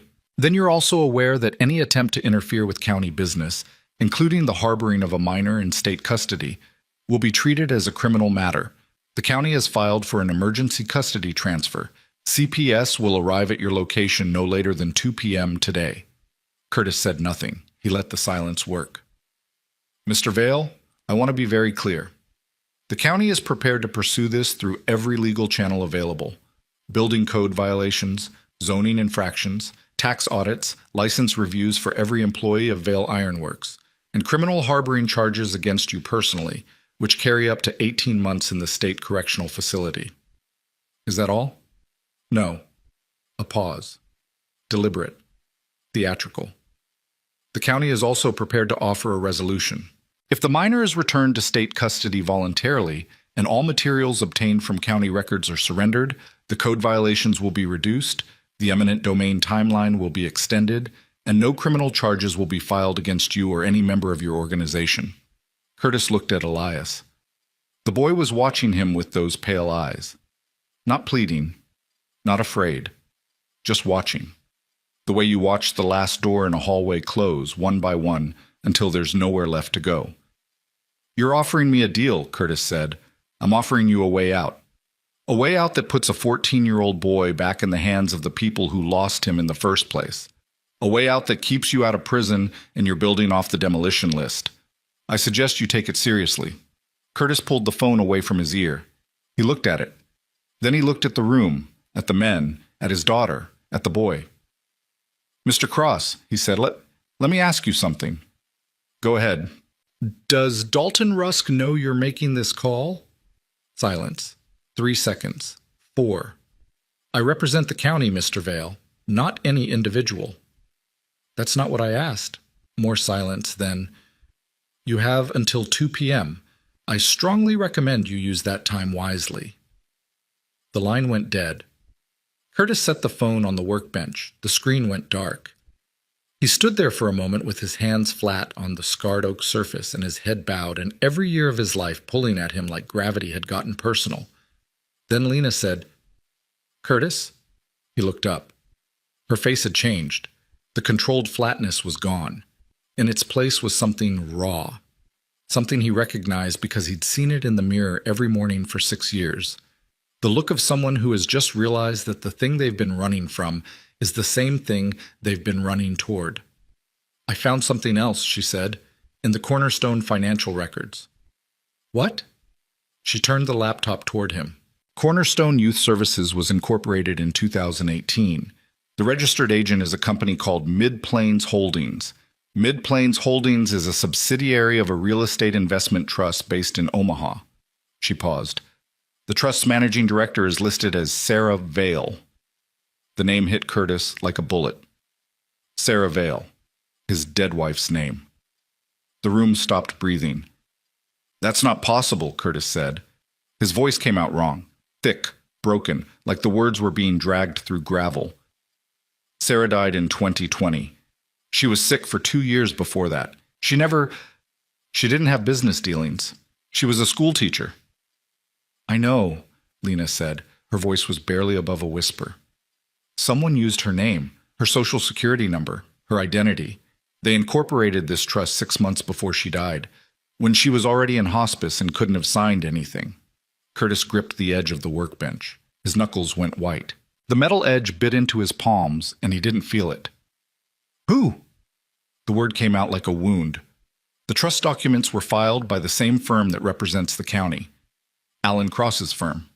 Lena swallowed.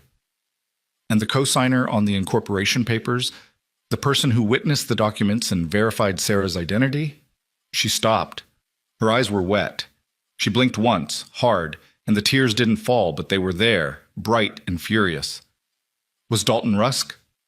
Curtis didn't move. He stood at the workbench with his hands gripping the edge and his body completely still. And inside him, something that had been holding together for 6 years, through the funeral, through the silence, through the empty house and the missed calls and the slow erosion of everything that had once made him human.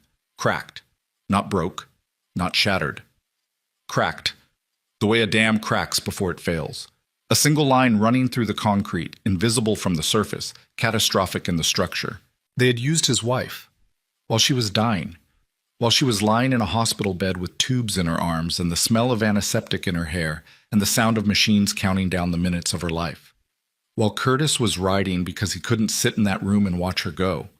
While Lena was 19 years old and holding her mother's hand alone because her father was too broken to be present. During all of that, during the worst, most devastating chapter of their lives, someone had walked into a filing office and used Sarah Vale's name to build a shell company that would funnel money through children's homes and infrastructure contracts and the systematic destruction of families like the Mercers. They had used her name to build the machine. Curtis's vision narrowed. The edges went gray. He was aware of Roach moving toward him, of Stitch saying something he couldn't hear, of Lena's hands on the keyboard going still. He was aware of Elias watching him from the stool with those ancient gray eyes, the boy who had lost his father to this machine, watching the man who had just learned his dead wife was welded into its frame. Curtis? Roach's hand on his shoulder, heavy, steady. An anchor. Breathe. He breathed in, out. The garage air, diesel, coffee, cold metal, old smoke. In, out. The crack held. The dam didn't break. Not yet. Curtis straightened. He released the workbench. There were white marks in his palms where the metal edge had bitten in. He looked at Lena. Can you prove this? The documents are in the public record. Incorporation filings, trust registrations, social security number matches. Her voice was shaking now, the professional armor finally failing. It's all there. They didn't even bother to hide it well because they never thought anyone would look. Why would they? Who looks into the finances of a dead school teacher in a town nobody cares about? Nobody answered. Because the answer was nobody. Nobody looks. Nobody checks. Nobody cares. Until a barefoot boy walks through a blizzard and a daughter hacks a database and a broken father picks up the phone. Curtis turned to face the room. Every man was watching him. Every face carried the same expression. The mixture of rage and grief and helpless determination that comes from realizing the enemy is bigger than you thought and the fight is more personal than you imagined, and there is no version of walking away that doesn't mean becoming someone you can't live with. 2 p.m., Curtis said. His voice was steady now, cold. The voice of a man who has passed through the worst moment and come out the other side not healed, not whole, but functional, operational. Dangerous in the way that only broken things are dangerous, unpredictable, unafraid of further damage, with nothing left to protect except the people standing beside him. CPS comes at 2. That gives us 6 hours. He looked at Lena. Build the case file? Everything. Gray line, cornerstone, the trust, Sarah's name, all of it. Print 3 copies. He looked at Stitch. Call Mama Jean. Get that Grand Island contact. Find Maya. He looked at Roach. Lock the gate. Nobody in or out without my say. He looked at Elias. The boy looked back. Kid, Curtis said, I need you to do something hard. Okay? I need you to go on camera. I need you to tell the world what you told me. The diagrams, the sabotage, your father, everything. Elias's hands tightened on the diagram. His jaw clenched. The tremor came back. That deep structural shaking that started in the shoulders and ran down through the fingers. I can't read, he said quietly. I can't. The words get mixed up. I'll sound stupid. You won't. People will see me. They'll see. He gestured at himself. The oversized shirt, the borrowed boots, the greasy hands, the hollow cheeks. Everything about him that the world used to decide he wasn't worth listening to. They'll see a kid who walked through a blizzard to tell the truth, Curtis said. That's enough. Elias looked at him for a long time. Then he looked at Lena, then at Stitch, then at Roach, then back at Curtis. My dad said the truth was worth more than safety. Your dad was right. Elias nodded. Once. Small. The nod of a boy agreeing to step off a cliff because the only alternative is standing still while the ground crumbles beneath him. Okay, he said. Curtis turned to Harlow, who had been standing at the edge of the room, silent, watching, calculating. Harlow, you know people at the Lincoln Journal-Star, someone with teeth, someone who won't fold. Harlow looked at him, and for the first time since this began, the calculating expression softened into something that might have been respect. I know one person, Harlow said. She's not at the paper anymore. She's independent, does investigative work. She's been looking for something on Rusk for 2 years but couldn't get anyone to talk. Will she come? If I tell her what we have, she'll drive through the storm. Call her. Harlow pulled out his phone and walked toward the front bay. His boots echoed on the concrete, steady, deliberate, the footsteps of a man who had changed his mind about something and was now moving with the full weight of conviction. Curtis looked at the clock on the wall. 8:22 a.m. 5 hours and 38 minutes until CPS arrived. 5 hours and 38 minutes to build a case, find a missing girl, set up a live stream, and turn a biker garage into the last line of defense for a 14-year-old boy who couldn't read but could see the architecture of corruption more clearly than anyone in the county. Outside, the snow had stopped. The sky was the color of wet steel. And somewhere in the distance, barely audible over the wind, the low growl of engines. Not Harley's, but something else. Something heavier. County vehicles moving on the highway. Heading north. Coming closer. Curtis lit a cigarette. The ember caught on the first strike. He inhaled, held it, exhaled slow. The smoke curled into the cold air of the garage and dissolved. All right, he said to nobody and everybody. Let's go to war. And the clock on the wall kept ticking. The journalist arrived at 9:17 a.m. Her name was Rachel Dunn. She drove a dented Subaru Outback with press credentials expired 2 years ago, still clipped to the sun visor and a back seat full of file boxes, recording equipment, and the accumulated debris of someone who had been chasing one story for so long it had become her entire life. She was 43, sharp-featured, with cropped red hair going gray at the temples and the wired, sleepless energy of a person running on conviction instead of rest. She'd lost her position at the Lincoln Journal-Star 18 months ago after her editor killed a piece on municipal corruption in rural Nebraska. The official reason was budget cuts. The real reason was a phone call from someone at the state capitol to someone on the paper's board, and after that, Rachel Dunn became a freelancer with a Substack, a podcast with 400 subscribers, and the kind of reputation that made officials in small counties very nervous. Harlow met her at the gate and walked her in. She didn't shake hands. She didn't make small talk. She walked to the workbench, set down a recorder, looked at the laptop screen and said, "Start from the beginning." Lena started from the beginning. It took 47 minutes. Rachel didn't interrupt. She sat with her hands folded on the table and her eyes moving between Lena's face and the screen with the controlled intensity of someone assembling a machine in her head, connecting pieces, testing joints, looking for the weak points that would break under pressure.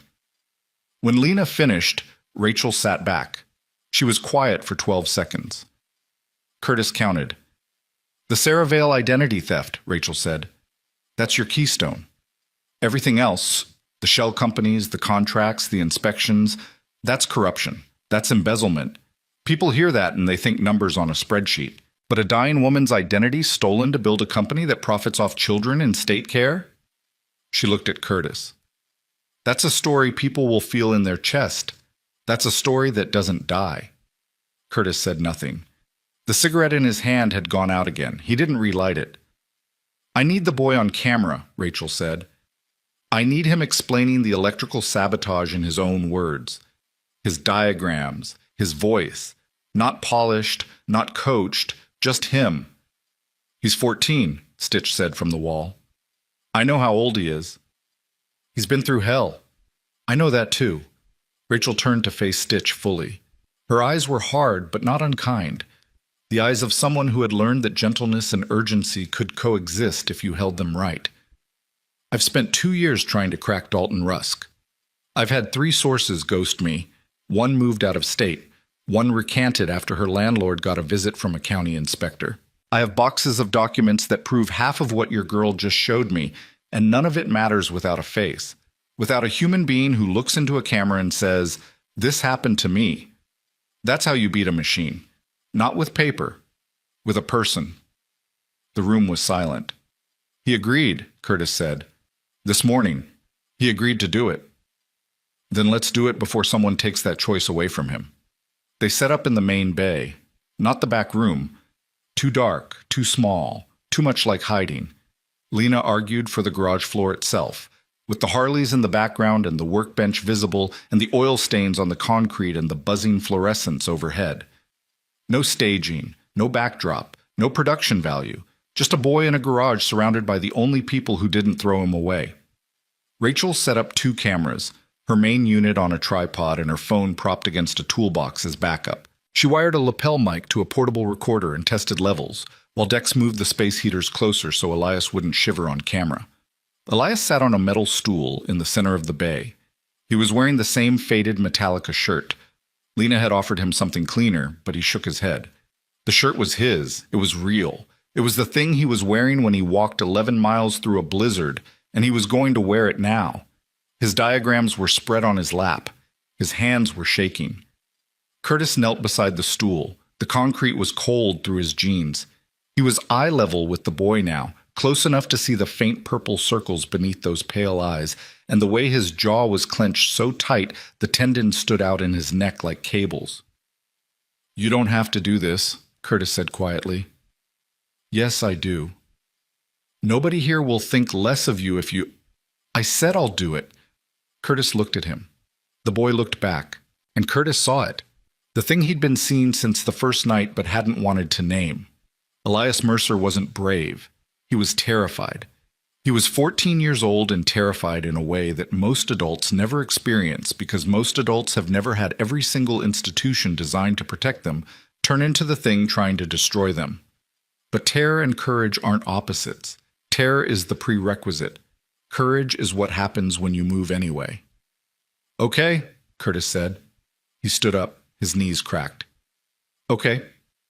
Rachel checked the cameras, checked the mic, checked the light. Whenever you're ready, she said. Elias looked down at his diagrams. He smoothed them with both hands, the trembling fingers pressing the creased paper flat against his thighs, tracing the lines his father had drawn in a prison cell with a stubby pencil, and the desperate hope that someone, somewhere, would eventually look at them and see the truth. Then he looked up. My name is Elias Mercer, he said. His voice cracked on the first word and steadied on the second. I'm 14. My dad is in prison for something he didn't do, and I can prove it. He held up the diagram. This is a wiring schematic for the Calhoun Street warehouse electrical system. My dad drew it. He was a licensed electrician. He knew that system because he helped build it, and he knew it didn't fail on its own. His voice was quiet but clear. He didn't look at the camera. He looked at the diagram because that was where he was comfortable, in the language of systems and circuits and things that followed logical rules, even when people didn't. A neutral line was cut at the main junction, right here, he pointed. When you cut the neutral, the load redistributes unevenly. Phase 1 takes more than it's rated for. The transformer starts to heat, slow. Hours. By the time it trips, the arc flash looks like equipment failure. Nobody checks twice. He lowered the diagram. Except my dad checked. He drew these diagrams and sent them to his lawyer. His lawyer never filed them. His lawyer now works for a firm that represents the county. The same county where the man who testified against my dad controls the infrastructure contracts and the building inspections, and the board that oversees the group home where I was placed after my dad went to prison. His voice didn't waver. His hands did, the tremor visible even on camera, but his voice held. That man's name is Dalton Rusk. He used to be a biker. Now he runs the county's infrastructure office. He created a fake company called Gray Line Solutions and used it to steal millions from city contracts. When my dad started asking questions about bad inspections, Rusk set up the warehouse fire to destroy the records and framed my dad for arson. Elias paused. He looked up from the diagram for the first time and stared directly into the camera lens. Those pale gray eyes, ancient, exhausted, absolutely certain. 2 nights ago, someone sabotaged the generator at this garage using the exact same method, cut neutral, delayed overload, clean failure. The same method used on Calhoun Street, because I came here with evidence and someone wants me to disappear the way my dad disappeared. He folded the diagram carefully and held it against his chest. I can't read very well. Words don't make sense in my head the way they're supposed to, but circuits make sense, systems make sense. And this system, the one that took my dad and put me in a home run by the man who framed him, this system is broken on purpose. It was built to be broken, and I'm asking anyone who's watching to help me prove it. Silence. Rachel let the camera run for 5 more seconds. Then she reached over and stopped the recording. Nobody in the garage moved. Dex was standing by the kitchen doorway with the dish rag still over his shoulder. Tears were running down his face, and he made no move to wipe them. Roach stood near the front gate with his massive arms at his sides and his head bowed. Stitch was leaning against the wall with his eyes closed, one hand pressed flat over his chest like he was checking whether his heart was still beating. Harlow stood apart, arms crossed, jaw working, and the expression on his face was the one that Curtis had never seen before. The look of a man whose math has failed him and who has discovered, possibly for the first time, that some equations can't be solved with numbers. Lena was sitting at the workbench with her hands on the keyboard, frozen, staring at the boy on the stool, and Curtis could see it in her face. The fracture. The moment when the professional armor falls away, and what's left is just a 27-year-old woman looking at a 14-year-old boy and seeing every version of herself that she'd tried to bury. The girl who held her mother's hand alone. The daughter who needed her father and got silence instead. The child who grew up inside a system that didn't see her because the person who was supposed to fight for her had already left. Curtis looked at his daughter. Lena looked at her father. And in that look, that single, unguarded, devastating second of eye contact, something broke open between them that had been sealed shut for 6 years. Not forgiveness, not reconciliation. Something smaller and more honest than either. Just acknowledgement. Just the raw, wordless admission that they had both been damaged by the same absence and neither of them knew how to fix it. And maybe that was okay, because maybe fixing wasn't the point. Maybe the point was just being in the same room when it mattered. Curtis looked away first. He always did. "Upload it," he said to Rachel. "Everywhere?" "Everywhere." Rachel connected her laptop to the garage's Wi-Fi.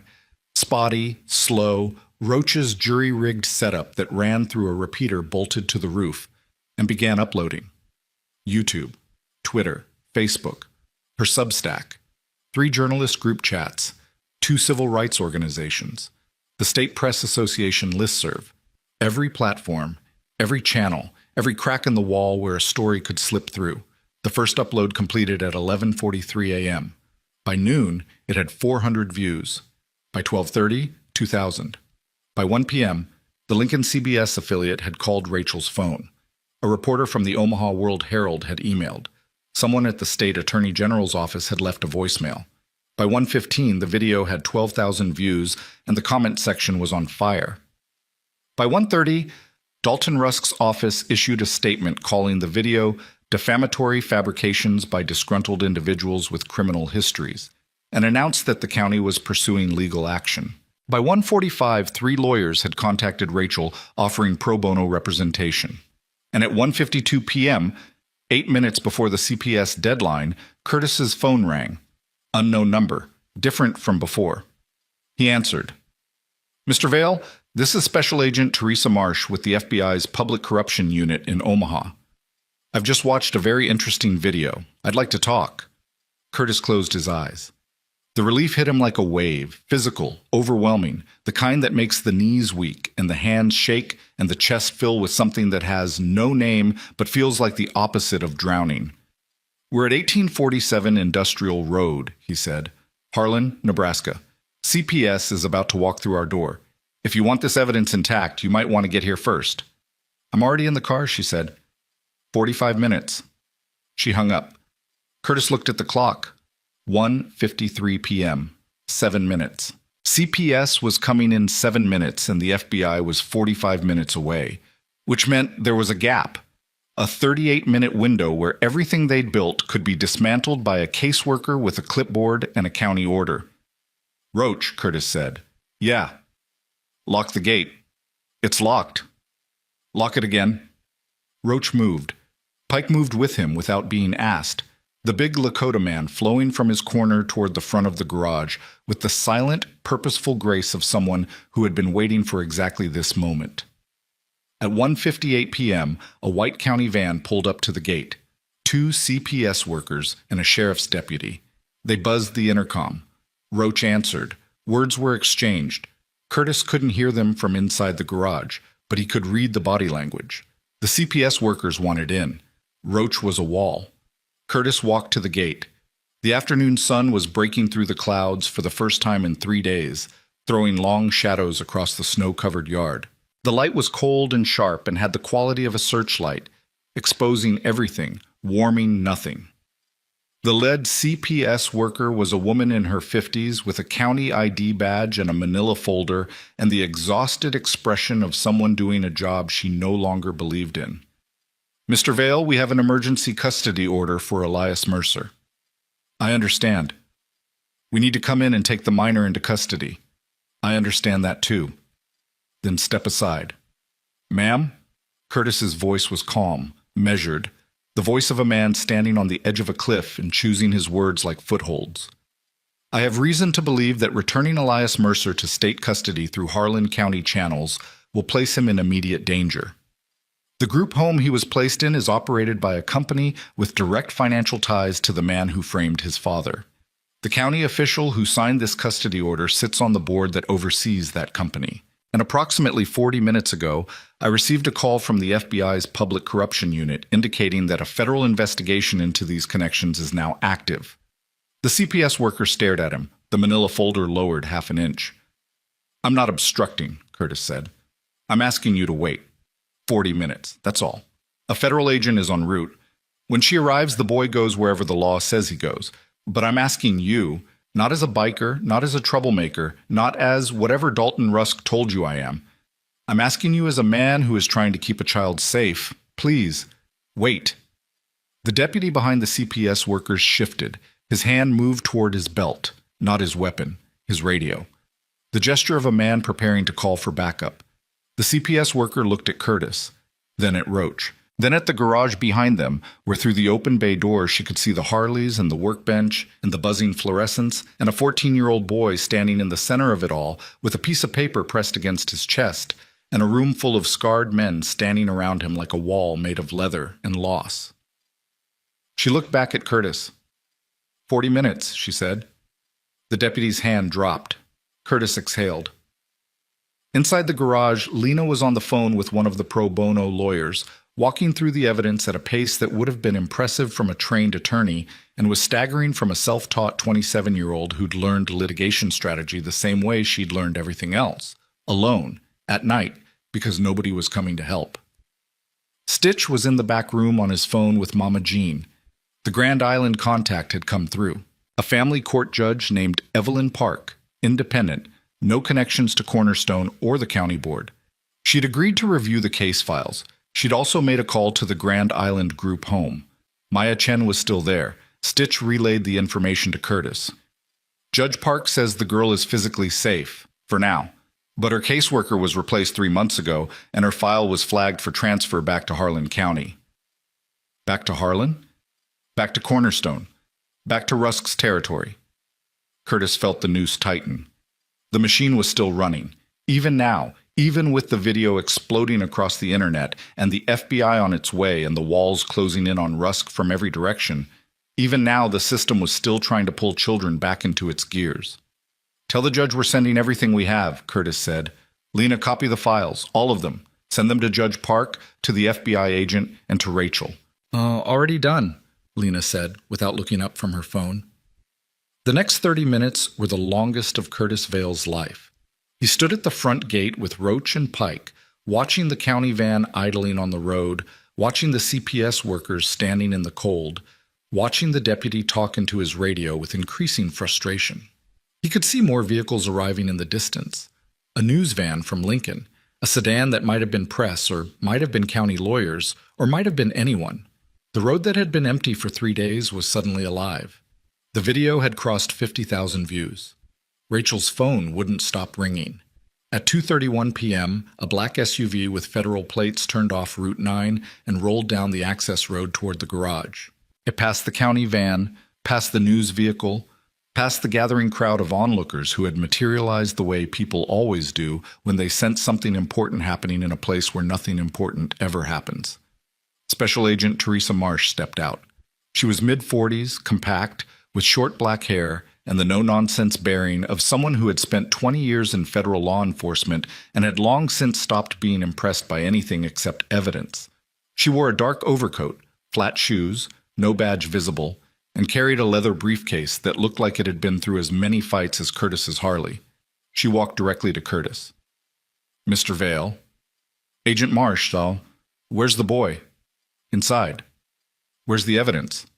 Inside. Printed, digital. 3 copies in 3 locations. Something moved across Marsh's face. Not surprise, but the closest thing to approval that a federal agent allows herself during an active operation. Good, she said. Let's go inside. She turned to the CPS workers. This location is now part of an active federal investigation. The emergency custody order is suspended pending review. If you have questions, contact the U.S. Attorney's Office in Omaha. Here's my card. The lead CPS worker took the card. Her face showed something that might have been relief.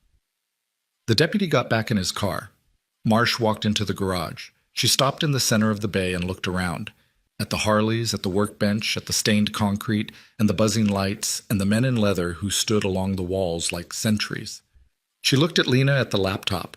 She looked at Rachel with her cameras. She looked at Elias on the stool with his diagram. All right, she said. Show me everything. Lena showed her everything. It took an hour. Marsh asked questions that were precise, technical, and occasionally devastating. She photographed documents. She took the USB drive into evidence. She recorded a preliminary statement from Elias with a federal recorder and a calm professional warmth that made the boy's shoulders drop 2 inches from the tension they'd been carrying. At 3:45 p.m., Marsh made a phone call. She stepped outside. She was gone for 11 minutes. When she came back, her expression had changed, tighter, more focused, the look of someone who has just received authorization to do something significant. We're opening a formal investigation, she said. Public corruption, wire fraud, identity theft, conspiracy, and based on the evidence regarding the children's facilities, potential federal charges related to the exploitation of minors in state care. The room was silent. I'm going to need all of you to make formal statements. Tonight. I have a team coming from Omaha. She looked at Curtis. And I'm going to need the boy to stay here.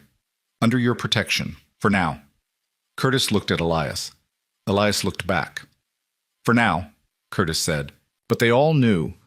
Everyone in that garage, every scarred, broken, stubborn man who had voted to protect a boy they barely knew. They all knew that for now was already permanent. That the moment they opened that gate and let the kid walk in from the snow, the decision had been made. Not by a vote. Not by a motion. by something older than procedure and stronger than bylaws, by the simple, terrible, irreversible act of giving a damn. At 4:12 p.m., while Marsh was setting up in the back room for formal interviews, Lena's phone buzzed. She looked at the screen. Her face changed.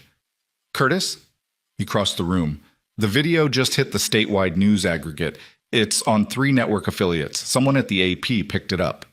She scrolled. "And, Curtis, someone in the comments posted a link, a second video, uploaded 20 minutes ago." She tapped the link. The video was shaky, poor lighting, shot on a phone in what looked like a bathroom. A girl's face filled the screen. 13, maybe 14.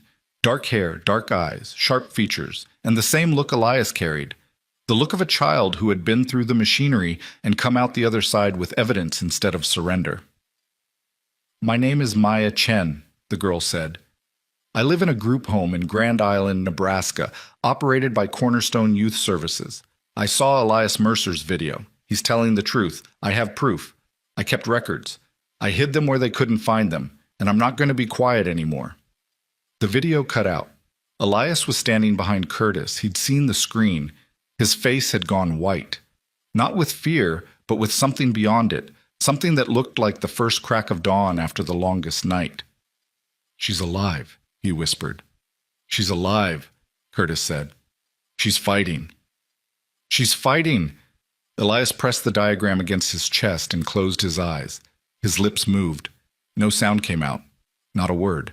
Just the involuntary motion of a boy trying to hold something so big inside his body that the only way to contain it was to close every opening and let the pressure build until it either broke him or remade him. Curtis put his hand on the boy's shoulder. He didn't squeeze. He didn't pull him close. He just rested his hand there, the weight of a scarred palm on a thin shoulder, and held it steady. Outside, the sun was going down.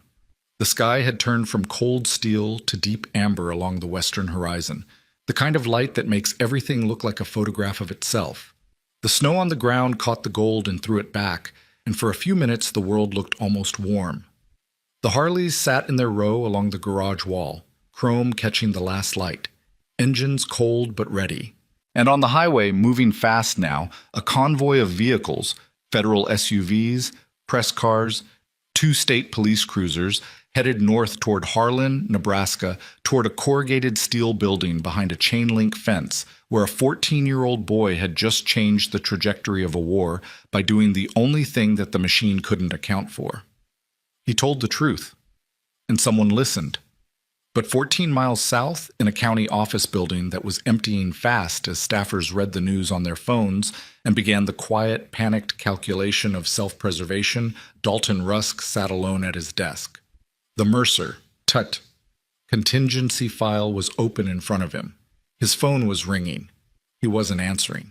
The screen of his computer showed the video, Elias's face, the diagrams, the garage, looping on autoplay, and Rusk watched it with the expression of a man watching a building he built begin to collapse from the inside, floor by floor, beam by beam, in the exact sequence of failure he had designed into someone else's structure but never imagined in his own.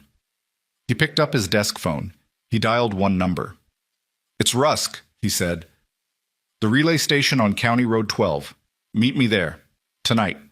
Bring everything from the secondary office. Files, hard drives. All of it." He hung up. Then he opened his desk drawer, took out a set of keys, and walked out of his office for the last time. The building was dark behind him, and 20 miles north, in a garage that smelled like diesel and coffee, and the collective weight of broken men who had decided to stop being broken long enough to protect something worth protecting, Curtis Vale's phone lit up with a notification from Harlow. One line. Rusk just left his office, heading south. County Road 12. He's running. Curtis looked at Roach. Roach looked at Pike. Pike was already reaching for his helmet. The Harleys started one by one, each engine catching with a deep, rolling thunder that shook the windows and rattled the tools on the walls and filled the garage with the sound that had defined these men for decades. The sound of machines built to move, ridden by men who had nowhere left to go except forward. Curtis swung his leg over the seat of his 2003 Road King. The leather was cold. The handlebars were cold. Everything was cold except the engine, which rumbled beneath him with a heat that felt like a heartbeat. He looked at Elias standing in the bay door, the diagram still against his chest, those pale eyes catching the last amber light of the dying day. "Stay here," Curtis said. "Come back," Elias said. Curtis didn't answer. He pulled his helmet on, kicked the stand, and rolled forward into the frozen dusk. Behind him, one by one, the Steel Reapers followed. Roach, Pike, Stitch, Harlow, Dex, Mooney, Briggs.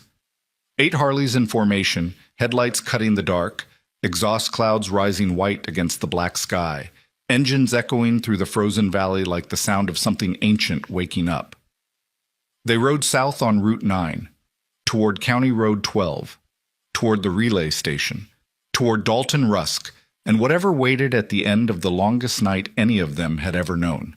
And behind them, in the garage doorway, Elias Mercer watched the taillights disappear into the dark and held his father's diagram against his chest and did not move until the last sound of the last engine faded into the silence of the winter night. And then he whispered one word into the empty air, a word that was not a name and not a request, but something closer to a vow, spoken by a boy who had learned that the only thing more dangerous than the truth is the moment right before it lands. Please. The relay station sat at the end of County Road 12, like something the world had forgotten to demolish. A squat concrete building surrounded by rusted chain link, 3 transmission towers rising behind it against the black sky like the skeletons of giants. The parking lot was cracked asphalt under 6 inches of frozen slush, and a single sodium light mounted above the entrance door threw a sick yellow cone that made everything beneath it look jaundiced and dying. Beyond the fence, flat Nebraska farmland stretched to the horizon in every direction, empty, frozen, black under a sky with no moon and too many stars. Rusk's county truck was parked at the side entrance, engine off, lights off, fresh tire tracks cutting through the snow to the door, which stood open 6 inches, light leaking from inside. Curtis killed his engine 50 yards out. The other Harleys followed, 8 machines going silent in sequence, the absence of sound rushing in like water filling a vacuum. The quiet was enormous. The cold was worse. 23 degrees and dropping, the wind cutting across the open plain with nothing to stop it for 100 miles. He dismounted. The snow crunched beneath his boots. Behind him, Roach and Pike flanked left. Stitch and Harlow flanked right. Dex, Mooney, and Briggs held the road, engines idling low, headlights painting long beams across the frozen ground. Curtis walked toward the door. He didn't hurry. He didn't creep. He walked the way a man walks when he has spent 3 days awake and 2 decades running from something and has finally, irreversibly, turned around to face it. His breath came out in white plumes that dissolved into the dark. His hands were bare. His vest was open. The cold bit into his chest and he let it because the cold was the only thing that felt honest. He pushed the door open. The relay station's interior was one large room. Concrete floor, cinder block walls, industrial shelving along both sides filled with electrical equipment in various states of obsolescence. Banks of circuit breakers lined the back wall. Emergency lighting strips along the ceiling threw everything into harsh, colorless fluorescence that turned skin gray and shadows sharp. Dalton Rusk was in the center of the room. He was kneeling beside an open file box, feeding documents into a portable shredder that whined and chewed with a mechanical hunger. 3 other boxes were stacked beside him, lids off, contents half emptied. A laptop sat open on the concrete floor nearby, its screen showing a progress bar. Files being deleted, one by one, the digital equivalent of the paper being destroyed. Rusk looked up when the door opened. He was 56. Tall, once athletic, now carrying the soft weight of a man who spent his days behind a desk and his evenings at country club dinners where the drinks were free and the deals were made between the appetizer and the entree. His face was handsome in a faded way. Strong jaw, clean-shaven, blue eyes that had the particular quality of looking warm while calculating cost. He wore a dark overcoat over a button-down shirt and slacks, dress shoes soaked with snow. He did not look like a man destroying evidence. He looked like a man cleaning his office after hours. That was the thing about Dalton Rusk. He always looked like exactly what he wanted you to see. Until now. Now, in the fluorescent glare of an abandoned relay station at 9 o'clock at night, his hands full of shredded paper and his face caught between the laptop and the door, he looked like what he was. A man standing in the wreckage of his own machine, trying to erase the blueprints before anyone else could read them. Curtis stopped 10 feet away. Rusk stopped feeding the shredder. The two men looked at each other. 20 years since they'd been in the same room. 20 years since Rusk had turned in his patch and walked out of the Steel Reapers and into the clean, quiet world of city government where the violence was done with permits instead of fists, and the victims never saw the hand that hit them. "Curtis," Rusk said. His voice was calm, controlled. The voice of a man who had spent decades managing rooms and reading people and always, always staying 3 moves ahead. "Dalton, you shouldn't be here." And yet, Rusk looked past Curtis at the doorway, where Roach's massive shadow filled the frame, then at the window, where Pike's silhouette was visible against the sodium light. He assessed, calculated, the blue eyes moving with the quick mechanical precision of a man running numbers. "You're making a mistake," Rusk said. "Whatever that kid told you, whatever Lena dug up, it's circumstantial. It won't hold. I have lawyers who will shred this in discovery before it ever sees a courtroom." "The FBI is at my garage right now," Curtis said. Something shifted in Rusk's face. Microscopic. A tightening around the eyes that lasted half a second before the mask reassembled. But Curtis saw it. After 20 years of reading men's faces across poker tables and negotiation rooms and the hoods of broken-down cars, he saw it. Fear. "That changes the timeline," Rusk said, his voice still measured but fractionally faster now, the words coming with a precision that betrayed the effort behind them. "It doesn't change the math. Federal investigations take years. Indictments take longer. Convictions are rare.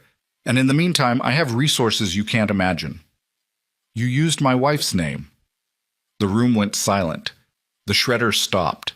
Rusk's hand, still holding a sheet of paper, went still. His eyes met Curtis's, and for the first time, the very first time, the mask didn't just crack. It dropped. Not into fear, not into guilt, into something that Curtis hadn't expected and wasn't prepared for. Recognition. The look of one broken man seeing another. "Sarah was already gone," Rusk said quietly. "She was in hospice.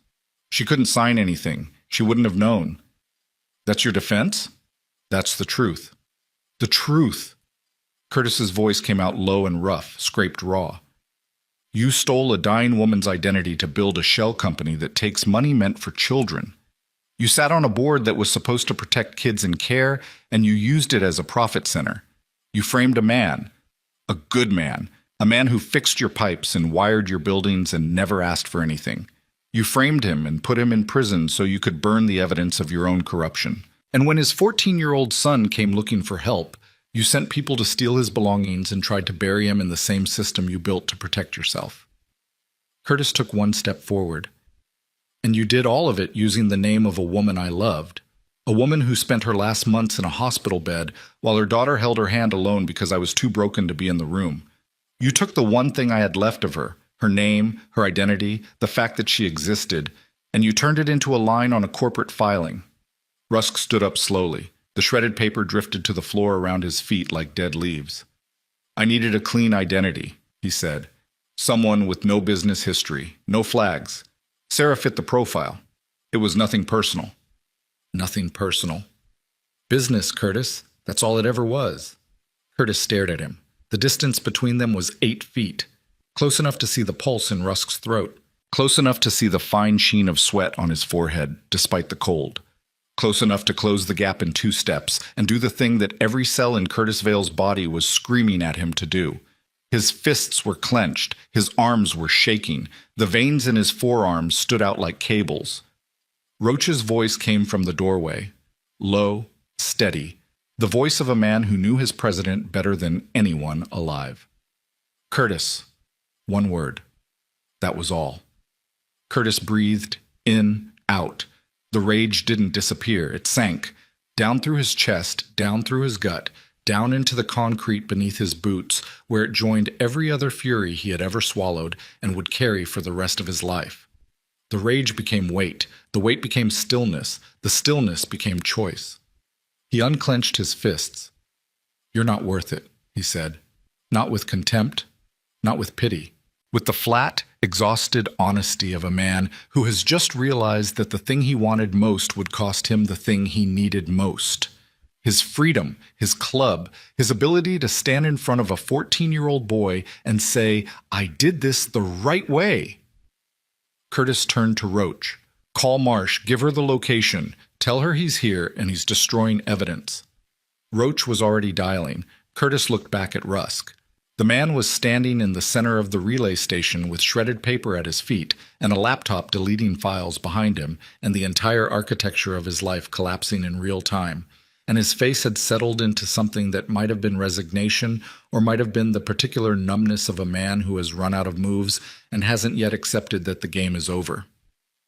"You could have walked away," Curtis said. 20 years ago, you could have just walked away and been decent." Rusk didn't answer. "Tom Mercer could be home right now. His kid could be in school. My wife's name could just be a name on a headstone that her daughter visits on Sundays. All of that could have been different. All you had to do was not be this." Rusk's jaw tightened. Something moved behind his eyes. Not remorse, not quite, but the shadow of it. The awareness that the man in front of him was right, and that the awareness changed nothing, because the choices were already made, and the consequences were already in motion, and the only thing left was the waiting. "They'll offer me a deal," Rusk said. "Maybe. I have information they want, names, account numbers, people above me. Maybe. I won't do real time." Curtis looked at him for a long moment. Then he turned and walked toward the door. "Tom Mercer did 3 years," Curtis said over his shoulder. "Real time. For something you did. So whatever deal they offer you, I hope it keeps you up at night." He walked out into the cold. The federal vehicles arrived 14 minutes later. 3 SUVs and a forensic van. Marsh was in the lead car. She stepped out, assessed the scene, and walked into the relay station without a word to Curtis. 2 agents followed. The shredder was seized. The laptop was seized.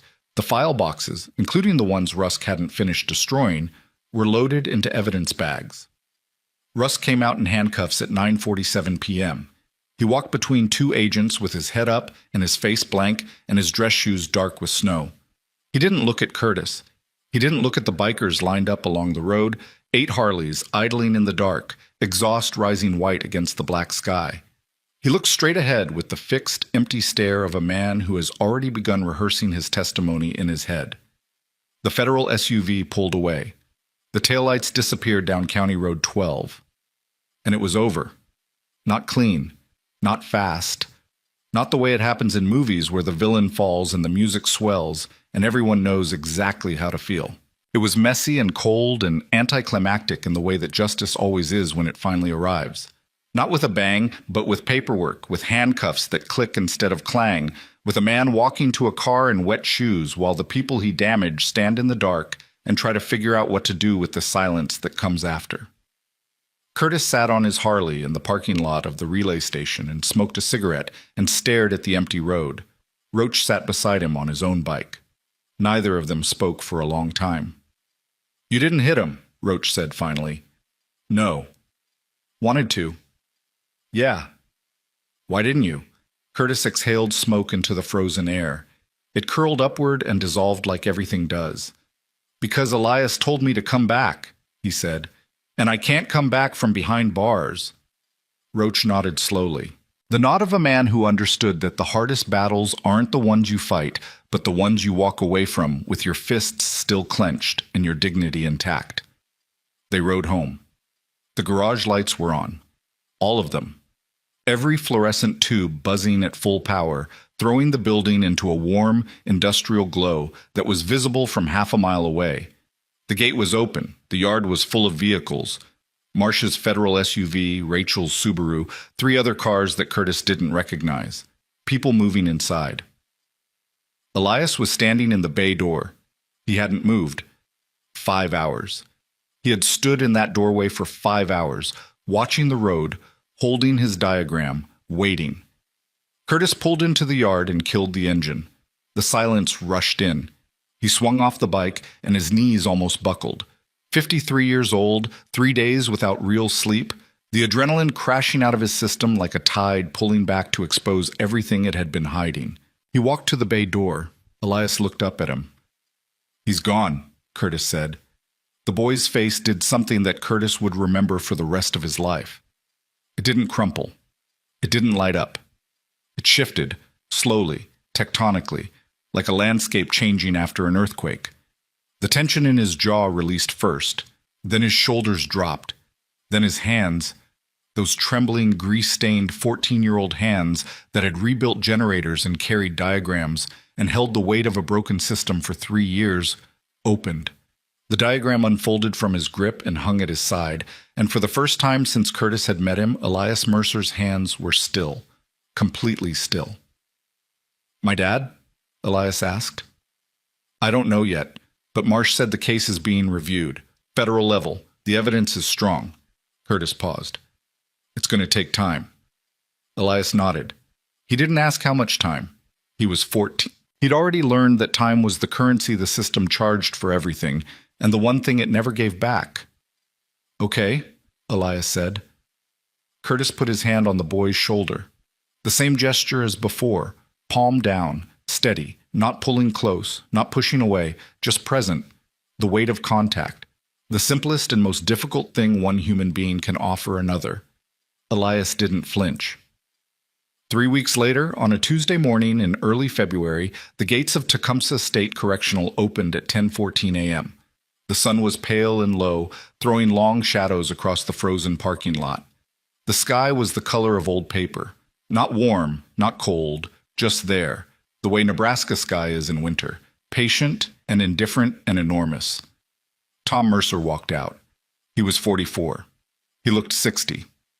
Prison had hollowed him the way water hollows stone, slowly, thoroughly, taking everything soft and leaving only the hard edges.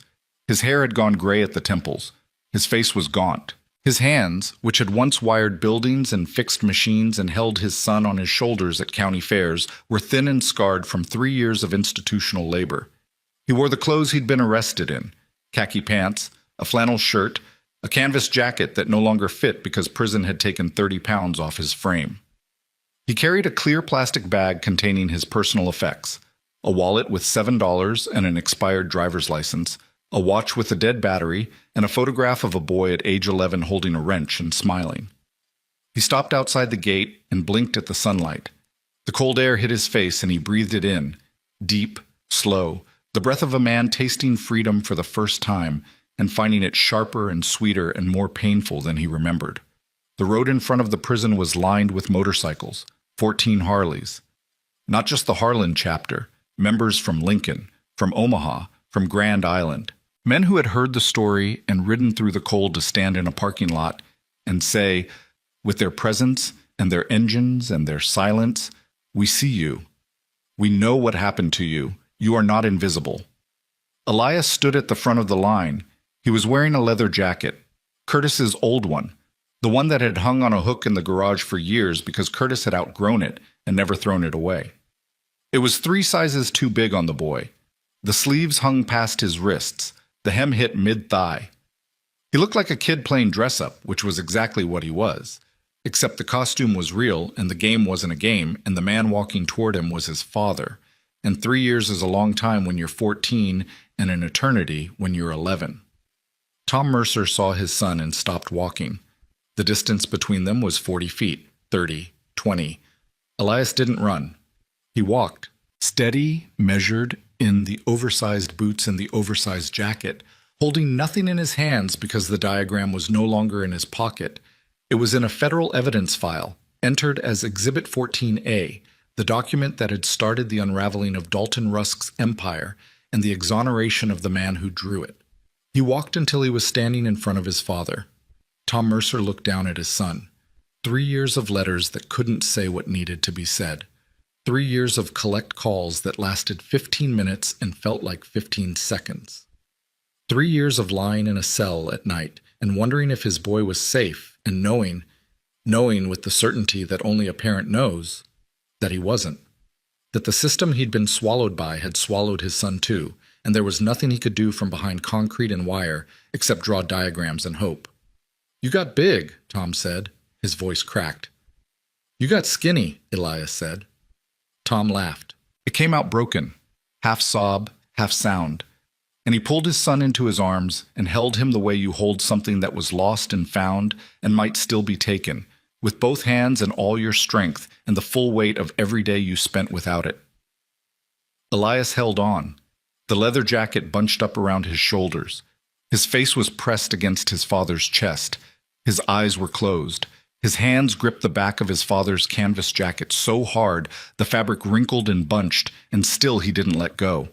The bikers didn't move, didn't speak, didn't rev their engines or raise their fists or do any of the dramatic things that people imagine when they think about motorcycle clubs. They just stood beside their machines in the pale winter sunlight and watched a father hold his son.